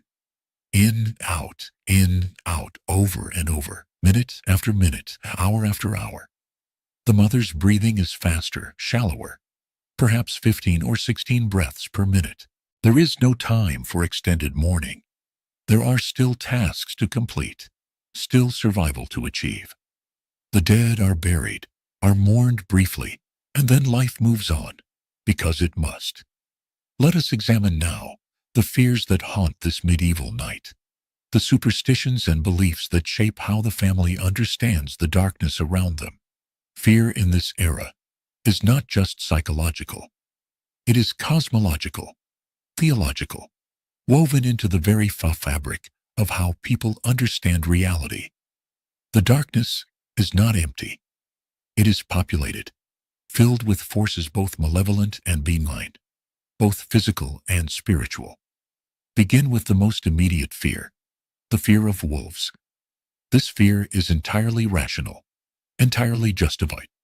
Wolves are real. They exist in the forests around the village. They are predators, capable of killing humans, especially children or elderly people, who might be caught alone outside at night. Her breaths are quieter than the father's, but still audible in the quiet of the hut. Every so often, her breathing changes rhythm. She sighs, a long exhalation that seems to carry the weight of the day with it. Then her breathing returns to normal. In, out, steady mostly, but with these occasional variations. The grandfather's breathing is troubled. Each breath seems to require effort. You can hear the slight wheeze as air moves through airway, narrowed by years of smoke exposure, by age, by illness. His breathing catches frequently. He inhales, starts to exhale, then coughs, a brief interruption. Then he resumes breathing. The pattern is uneven, concerning. Sometimes his breathing seems to stop for a moment, a pause that lasts just long enough to worry, before it starts again with a slight gasp. The older boy breathes like a child who is becoming a man. His breaths are deep, but faster than his father's, perhaps 14 breaths per minute. The family has heard wolves howling earlier tonight, and though the howls were distant, they were real enough to trigger anxiety, to make everyone more aware of vulnerability. The father lies awake for a time, after hearing the wolves, listening intently, trying to judge distance and direction. Are the wolves coming closer? Are they circling the village? Is the hut secure enough to keep them out? He knows intellectually that wolves rarely attack humans, that they prefer easier prey like sheep or deer. But he also knows that desperate wolves, wolves hungry enough, might take risks they normally would not. And winter makes all predators desperate. He checks mentally that the door is properly secured. The leather strap is tied. The door is wedged shut. A wolf could probably force its way through if sufficiently determined. The door is not that strong, but it would take effort, would make noises, would give warning. And the walls, thin as they are at least a barrier.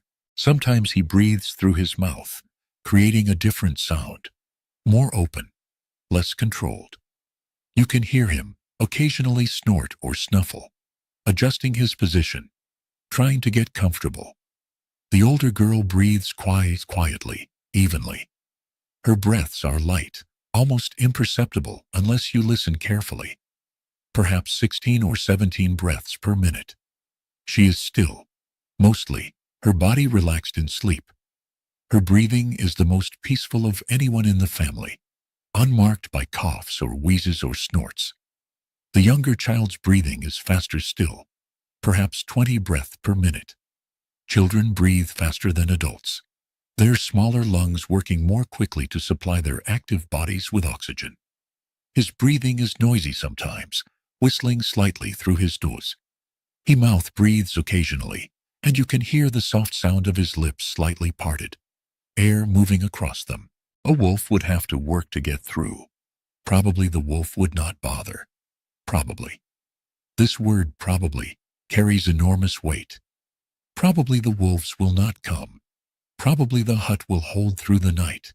Probably everyone will wake in the morning. But probably is not certainly. There is always risk, always danger, always the possibility that tonight will be the night when the worst happens. The mother's fears are more focused on her children. She fears illness taking them. She fears the baby stopping breathing in the night. She fears the younger child's fever spiking dangerously high. These fears are constant, never entirely absent, even when the children appear healthy. She has already lost children. She knows with terrible certainty that children can simply die, can be fine one day and gone the next. This knowledge makes her hypervigilant, always monitoring, always checking, never able to fully relax. The baby's breathing is fastest of all, 30 or 40 breaths per minute, rapid little gasps that sound almost frantic if you do not know that this is normal for infants. Sometimes the baby's breathing pauses for just a second, just long enough for the mother to wake slightly, to listen, to make sure everything is all right. Then the breathing resumes and the mother relaxes back into sleep.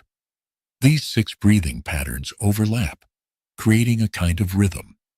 Not a regular rhythm, because each person breathes at their own pace, but a rhythm nonetheless. If you listen long enough, you begin to hear patterns within the patterns. Moments when several people exhale at the same time, creating a slightly louder sound. Moments when everyone happens to be inhaling, and the hut seems to swell slightly with the collective intake of air. Now add to this the sounds of sleep itself, the sounds that breathing alone does not capture. Snoring. The father snores not constantly but often. She reaches out now in the darkness, her hand finding the baby, resting on his chest, feeling the rapid flutter of his heartbeat. He is alive. He is breathing. For this moment, he is safe. She moves her hand to the younger child's forehead. He is warm, but not burning. The fever has not worsened. She allows herself a moment of relief, but she knows she will check again soon. And again after that. She cannot stop herself. The fear is too strong, too justified by experience. Beyond these rational fears exist other fears, less concrete, but no less powerful. The fear of demons, of evil spirits, of supernatural forces that might harm the family. These fears are not separate from religious belief. They are integral to it. The church teaches that demons are real, that Satan is active in the world, that spiritual warfare is constant and deadly. The darkness itself is suspect. Darkness is when demons are most active, most powerful. Light is associated with God, with good, with safety. His snoring has a pattern. He breathes normally for 10 or 12 breaths. Then his airway partially closes, and the next exhalation becomes a snore, a rumbling, rattling sound that fills the hut. Sometimes the snore is loud enough to wake him slightly, and he shifts position, and the snoring stops for a while. Then it starts again. The pattern repeats throughout the night. The grandfather snores too, but differently. His snores are higher pitched, more like a whistle or a wheeze. They happen irregularly, scattered through his troubled breathing. Sometimes a snore triggers a cough, which wakes him, which means he must settle back into sleep, which means the snoring starts over. Coughing. We have mentioned the breathing, the snoring, but we have not fully explored the coughing. Coughing is constant in this hut. The smoky air irritates everyone's throat and lungs. Even the children cough occasionally, brief hacking sounds quickly suppressed. The adults cough more. Darkness is associated with evil, with danger, with all that is opposed to divine order. So nighttime is not just the absence of sunlight. It is the presence of spiritual danger. The family protects itself with prayer, with ritual, with small charms and wards. Before sleeping, prayers were said. Not elaborate prayers, not liturgical prayers, but simple petitions for protection.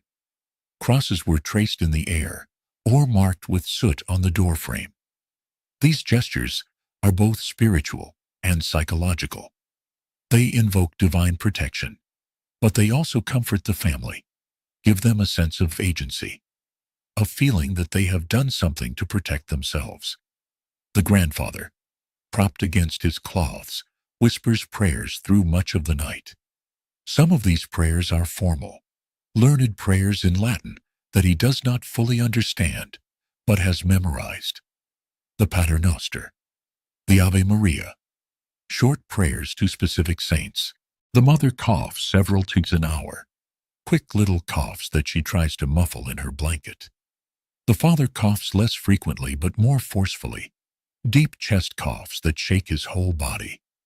But it is the grandfather whose coughing dominates the soundscape. Every few minutes, he coughs.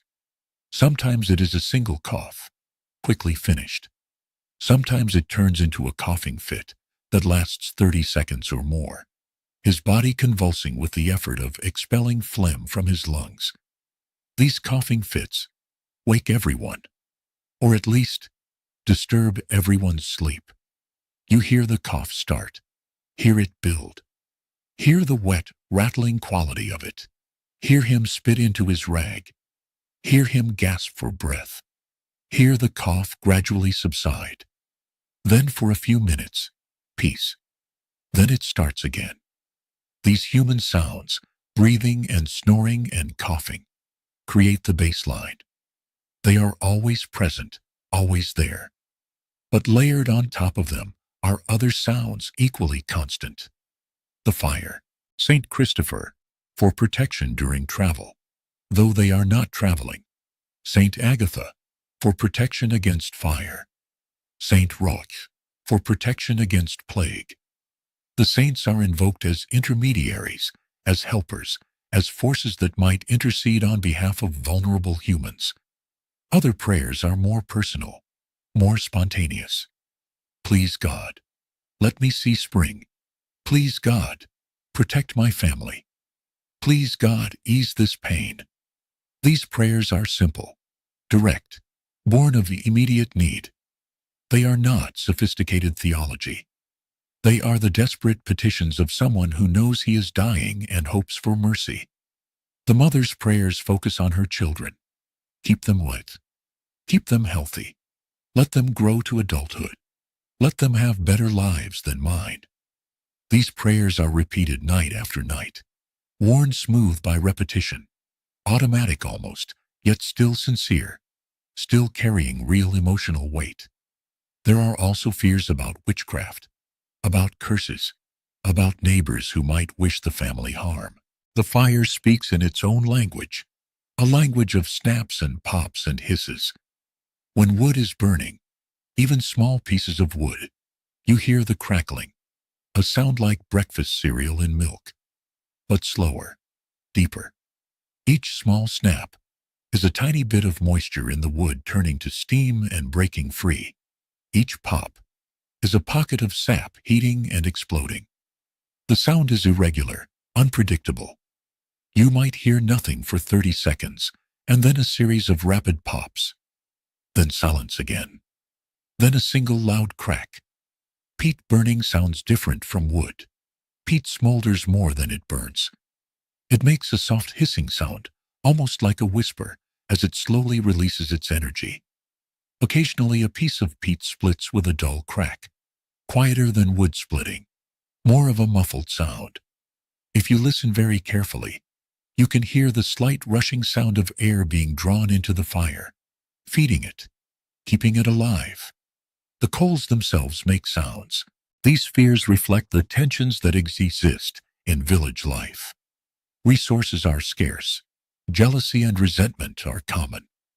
When bad things happen, when livestock dies or crops fail or children sicken, there is a need to explain, to attribute cause.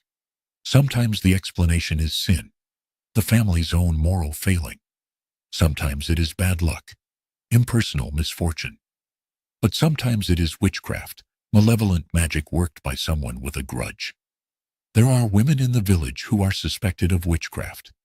Usually old women, widows, women who live alone, or who have somehow violated social norms. These women are feared and avoided. If your child gets sick, after one of these women looked at him, you might believe she cursed him with the evil eye. If your cow stops giving milk after a dispute with such a woman, you might believe she hexed your livestock.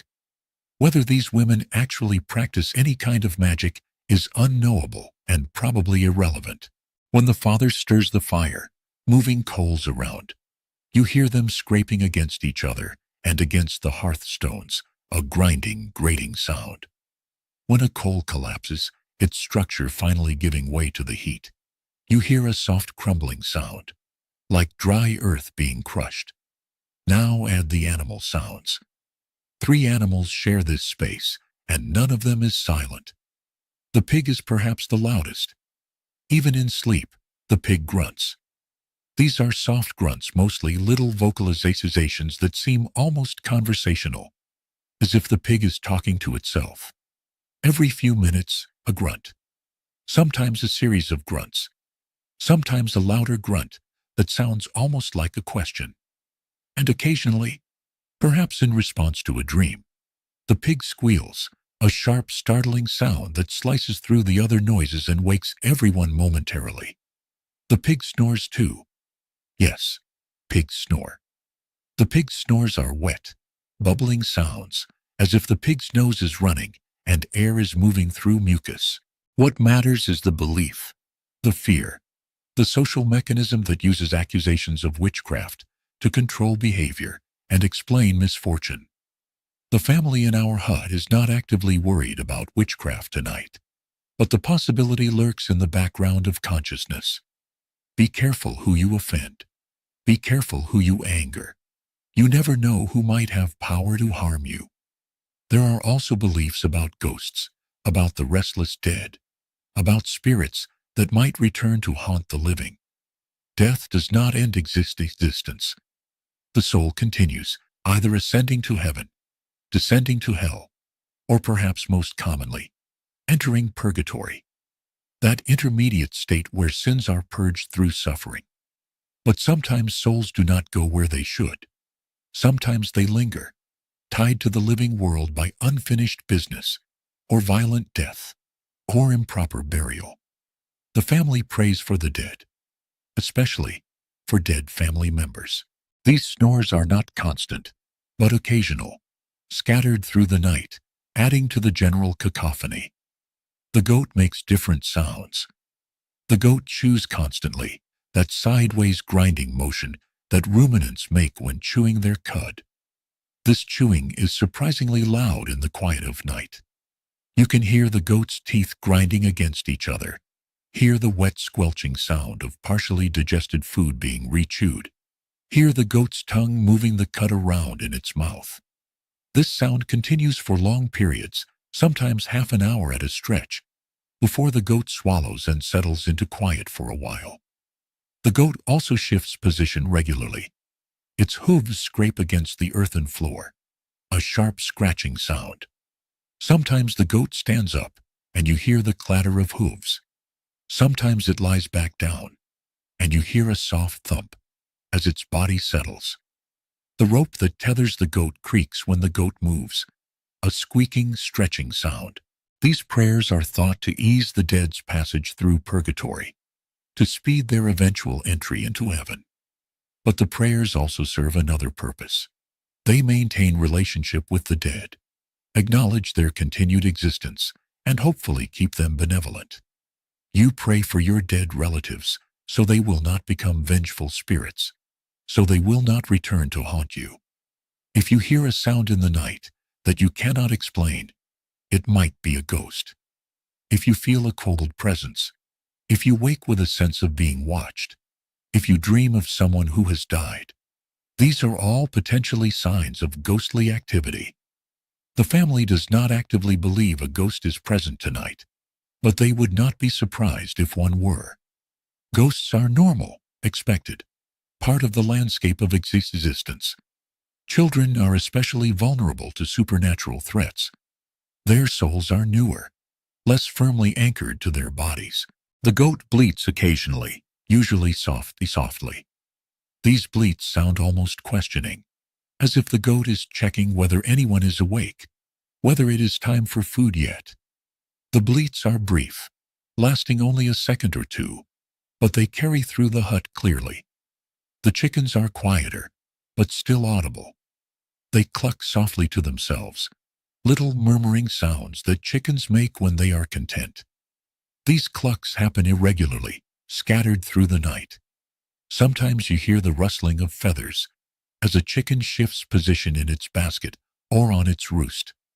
This rustling sounds like paper being crumpled, a soft, dry sound. And then there is the rooster. The rooster is teased by the firelight.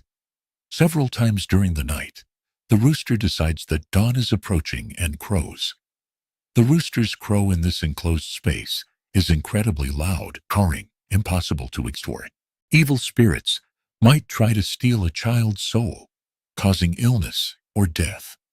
Parents protect children with prayer, with charms, with constant vigilance. The mother's hand on the baby's chest is not just checking his breathing, it is also guarding him. Her presence and touch creating a protective barrier against spiritual threats. Some families hang protective objects above the sleeping area. A cross, obviously symbol of Christ's victory over death and evil, but also other objects. A horseshoe, iron being thought to repel evil spirits. A sprig of rowan or elder, trees with protective properties. A small bag of salt, salt being pure and incorruptible. These objects may or may not have actual power, but belief in them provides psychological comfort, creates a sense that something is being done, that the family is not entirely helpless against supernatural threats. The relationship between fear and faith is complex. Faith should eliminate fear. It starts with an intake of breath, a moment of silence, and then explodes into a series of notes. Cock-a-doodle-doo. Though the actual sound is harsher and more grating than that phrase suggests. The crow lasts perhaps 3 or 4 seconds, echoing off the walls, filling the entire space with sound. Then silence.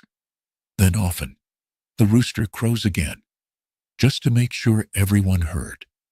These animal sounds overlay the human sounds, creating a dense texture. But we are not done cataloging the soundscape. There are structural sounds, the sounds of the hut itself responding to cold and wind. The wooden beams creak. As the temperature drops through the night, the wood contracts, shrinking infinitesimally. This contraction creates stress, and stress creates sound. You hear occasional cracks, sharp reports like a very small gunshot. As a beam suddenly releases tension, you hear creaking, groaning sounds as wood fibers slide against each other. If you truly believe that God protects you, that your soul is safe regardless of what happens to your body, then what is there to fear? But in practice, faith and fear coexist. You believe God is powerful, but you also believe demons are powerful. You believe God loves you, but you also believe God allows suffering. You pray for protection, but you know that prayers are not always answered in the way you hope. So you are afraid. Fear is rational. Fear is appropriate. The world is dangerous. Death is close. Evil is real. You would be foolish not to be afraid. But you do not let fear paralyze you. You acknowledge it, incorporate it into your worldview, and continue living. You take precautions. You pray. You hope. And then you endure whatever comes. Tonight the fears are mostly quiet, mostly background. No one is panicking. No one is convinced that demons are about to attack or that wolves are breaking down the door. These sounds are unpredictable, scattered through the night. A creak here, a groan there, sometimes several sounds in quick succession, then long periods of quiet. The roof settles. Snow accumulating on the thatching creates weight, and weight creates pressure. The entire roof structure adjusts to this pressure, very slowly, almost imperceptibly. You hear small sounds from above, little rustlings in the thatch, faint creaking from the rafters. Sometimes a clump of snow slides off the roof, and you hear a soft whooshing sound, followed by a muffled thump as it hits the ground outside. The walls shift minutely in response to wind. When a gust hits the side of the hut, you hear the wattle and daub vibrate slightly, a faint rattling sound. The rags stuffed into cracks flutter when wind finds them, making soft flapping sounds. The door, never perfectly fitted to its frame, moves slightly on its leather hinges, creating a faint squeaking sound. But the fears are present, always, shaping behavior, shaping thought, shaping how people experience the long dark night. The grandfather, closest to death, has perhaps the most complex relationship with fear. He fears the process of dying, fears pain, fears suffocation as his lungs fail. But he does not fear death itself, as much as he once did. Death has become almost familiar through proximity. He is ready, or as ready as anyone ever is. His prayers now are less about avoiding death, and more about accepting it with grace, with faith, with hope, that what lies beyond is better than what lies here. The mother fears for her children more than for herself. Her own death would be sad, but acceptable. She has lived. She has given birth. She has done her duty. But her children, especially the young ones, have not yet had a chance at life. Their potential deaths fill her with grief that is almost unbearable. And then there are the external sounds, the sounds from outside that penetrate the thin walls. Wind is the most constant external sound. Tonight the wind is steady, perhaps 10 or 15 miles per hour, creating a low moaning sound as it moves around and over the hut. This moaning never stops. It varies in pitch and intensity, sometimes louder, sometimes softer, but always present. When the wind gusts, you hear a louder rushing sound, and the moaning becomes almost a howl. The wind carries other sounds, the creaking of trees in the nearby forest, the occasional crack of a branch breaking under the weight of snow and ice. These sounds are distant, but audible, reminders of the larger world beyond the hut. And occasionally, rarely but memorably, you might hear wolves. Tonight, hours after everyone has settled for sleep, a wolf pack passes perhaps half a mile from the village. She pushes this grief down, refuses to dwell on it, but it is always there, waiting, ready to overwhelm her if she gives it space. The father's fears are more practical, more focused on failure. He fears not being able to provide for his family. He fears making a mistake that costs them. He fears the roof collapsing, or the fire dying, or the food running out. These are fears about competence, about responsibility, about the crushing weight of being the person everyone depends on. The children's fears are more immediate, more visceral. They fear the dark itself, the unknown things that might hide in shadows. They fear the sounds of the night, unable to distinguish between normal sounds and threatening sounds. They fear being abandoned, being alone. Their fears are primal, instinctive, not yet shaped by the complex theology and superstition that structure adult fears. As the night wears on, as hours pass, these fears gradually diminish. Exhaustion overcomes anxiety. Their howls are unmistakable, that rising and falling vocalization that humans find both beautiful and terrifying. The howls are distant enough that they do not represent immediate danger, but close enough to be concerning. You hear one wolf howl, a long note that rises and falls. Then another wolf joins in, harmonizing. Then another. For perhaps 30 seconds, the night is full of wolf song. Then, as suddenly as it started, it stops. Silence, or rather, the absence of wolves. The other sounds continue. During the night waking period, there are different sounds. Human voices, whispering. The sound of someone standing up. Footsteps on the earthen floor. The scrape of a pot being moved. The sound of someone urinating in the chamber pot. A tinkling sound that no one acknowledges but everyone hears. The sound of the father tending the fire. Moving coals, adding fuel. Blowing on embers. These sounds have a different quality than sleep sounds. The body demands sleep more insistently than the mind demands vigilance. One by one, despite their fears, the family members drift into deeper sleep. The fears do not disappear. They will return tomorrow night and every night after. But for now, for these hours, sleep wins. And in the morning they will wake, and the fears will seem smaller, more manageable, in the light of day. Until night falls again, and darkness returns, and with it all the ancient fears that darkness brings. It would be wrong to depict this life as nothing but suffering and fear. There are moments of lightness, of humor, of genuine joy. These moments are precious, perhaps more precious because they contrast so sharply with the baseline hardship. Earlier in the evening, before sleep, one of the children told a joke.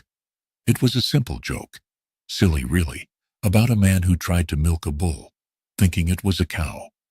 The punchline was obvious from the start, but everyone laughed anyway. The children giggled. They are sounds of wakefulness, of activity, of humans moving purposefully. And underneath all these individual sounds is something harder to describe. A kind of ambient sound, a low-level hum, that is the sum of all the small sounds. Air moving, fabric rustling, bodies shifting, breathing, always breathing. This ambient sound is what you would hear if you could somehow remove all the individual sounds and just hear what remains. It is the sound of life, of occupation, of a space being lived in. The soundscape of the hut is never silent, never peaceful in the way modern people think of peaceful. There is always something making noise, and yet, paradoxically, this constant noise becomes a kind of comfort. The sounds mean everything is normal. Breathing means people are alive. Fire crackling means warmth continues. Animal sounds mean possessions are safe. The sounds of the structure mean the hut is holding together. What would be terrifying is silence. Complete silence. The adults smiled. Even the grandfather chuckled before coughing. That laughter, those few seconds of genuine amusement, mattered. It broke the tension. It reminded everyone that they were a family, not just survival partners. It created a shared moment of happiness. There are other small pleasures. The smell of bread baking, rare as it is. The sound of a good story told by the firelight. The feeling of finally getting warm after being cold. The sight of the first stars appearing at dusk. These are small things, easily overlooked, but they accumulate into reasons to continue, into moments of beauty in an otherwise harsh existence. The children play, even in winter, even in poverty. They make up games. They chase each other around the hut when parents are not watching and complaining about the noise. They whisper secrets and giggle about things only children find funny. Their capacity for joy, despite everything, is remarkable. The adults too find moments of connection. Silence would mean something is wrong. The fire has died. Someone has stopped breathing. The animals have escaped or been stolen. The hut has collapsed. Silence equals danger. Sound equals safety, or at least the continuation of the status quo. And so the family sleeps, or tries to sleep, surrounded by sound. Their ears tune out the familiar sounds, focus on unusual sounds.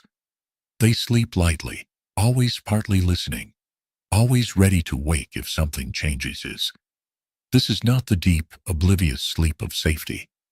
This is the vigilant sleep of survival, of people who know that danger can come at any moment and who must remain at least partially aware, even while resting. The soundscape continues through the night, unchanging, yet constantly changing. A river of sound flowing around and through the sleeping family, carrying them through the dark hours toward dawn. Now, let us shift our attention from what we hear to what we feel. Touch. The mother and father, sitting by the fire during the night waking period, are not just discussing logistics. They are also sitting together, present with each other. That presence, that companionship, sustains them. They married young, as most people did, and have now been together perhaps 12 or 15 years. They have seen hardship together. They have lost children together. 2 babies who did not survive their first winters. They have survived together. That shared history creates a bond deeper than romance, a partnership forged in mutual endurance. There is affection in this family. You can see it in small gestures. The way the mother touches the children's heads as she passes. The way the father pats the oldest boy's shoulder when he does something well. The way the grandfather pulls the youngest child close when telling stories. These gestures communicate love in a context where the word love is rarely spoken. The physical sensations that define the experience of trying to sleep in this medieval hut on this winter night. Let us examine in methodical detail every texture, every pressure point, every sensation that your body would experience if you were truly lying here. Begin with the surface beneath you. You are lying on what is called a mattress, though that word suggests something far more comfortable than the reality.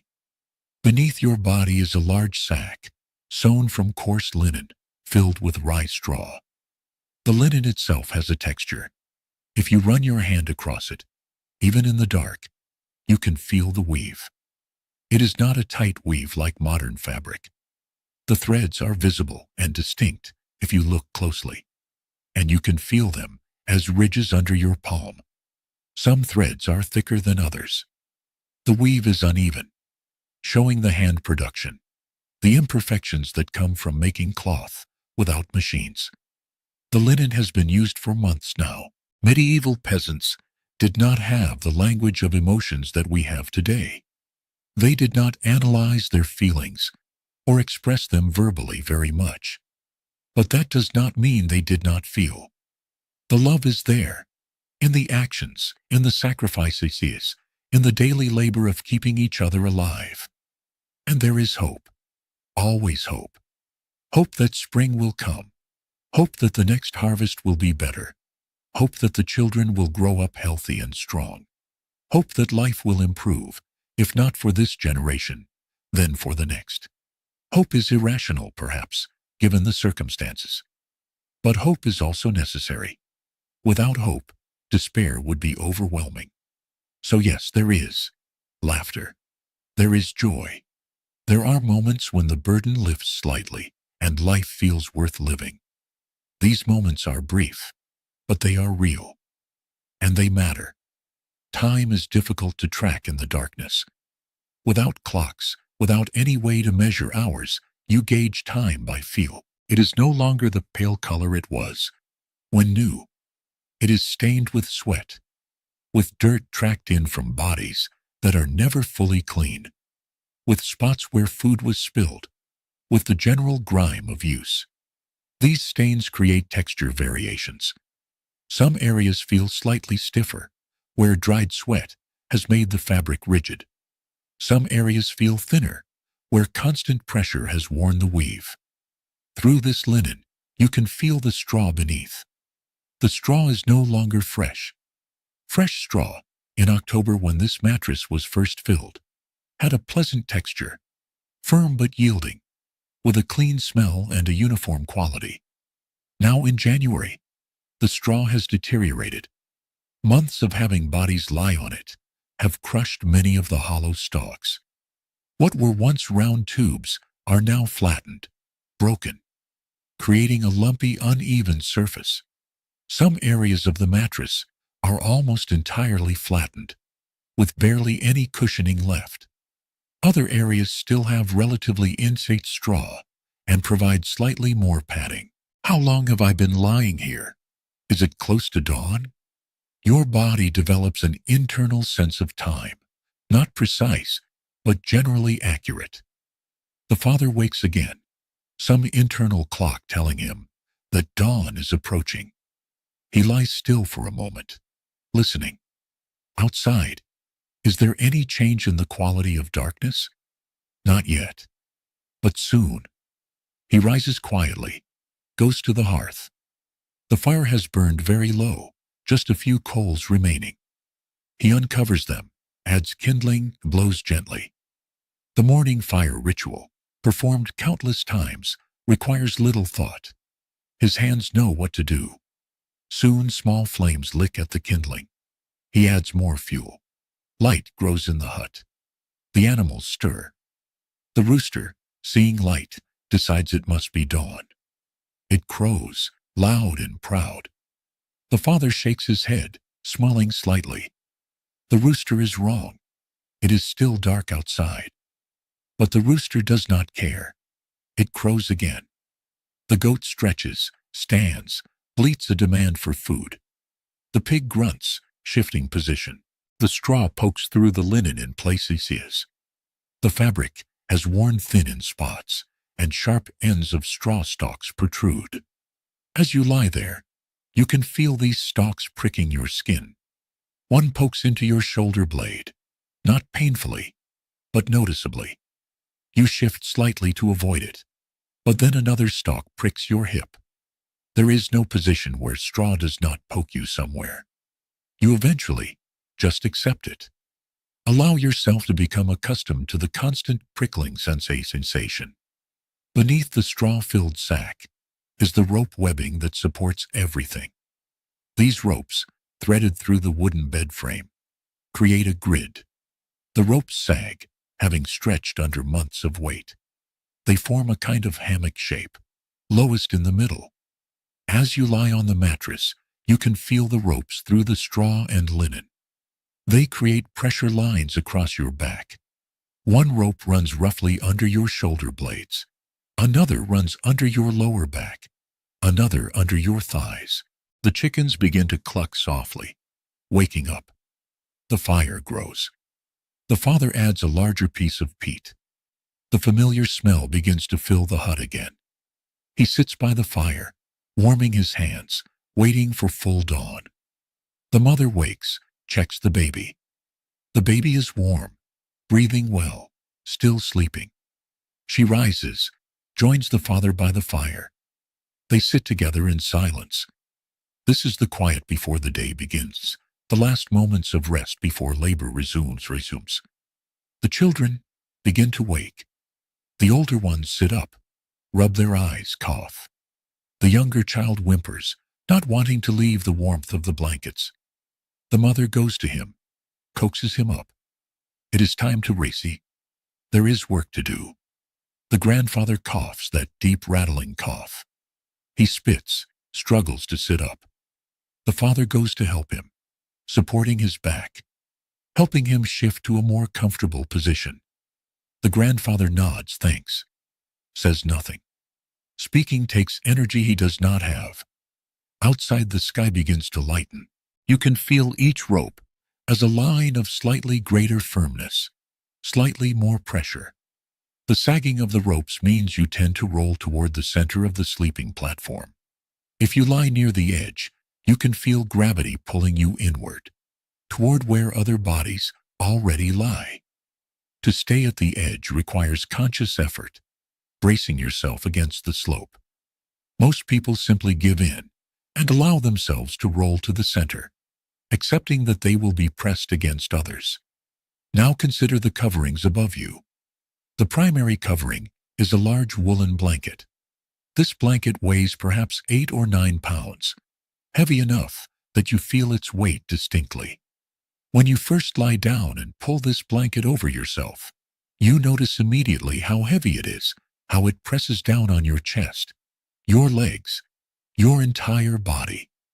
This weight has a dual quality.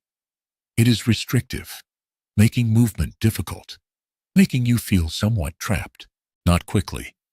Winter dawn comes slowly, grudgingly, but gradually, imperceptibly, the black becomes dark gray, becomes lighter gray, becomes the pale, colorless light of a winter morning.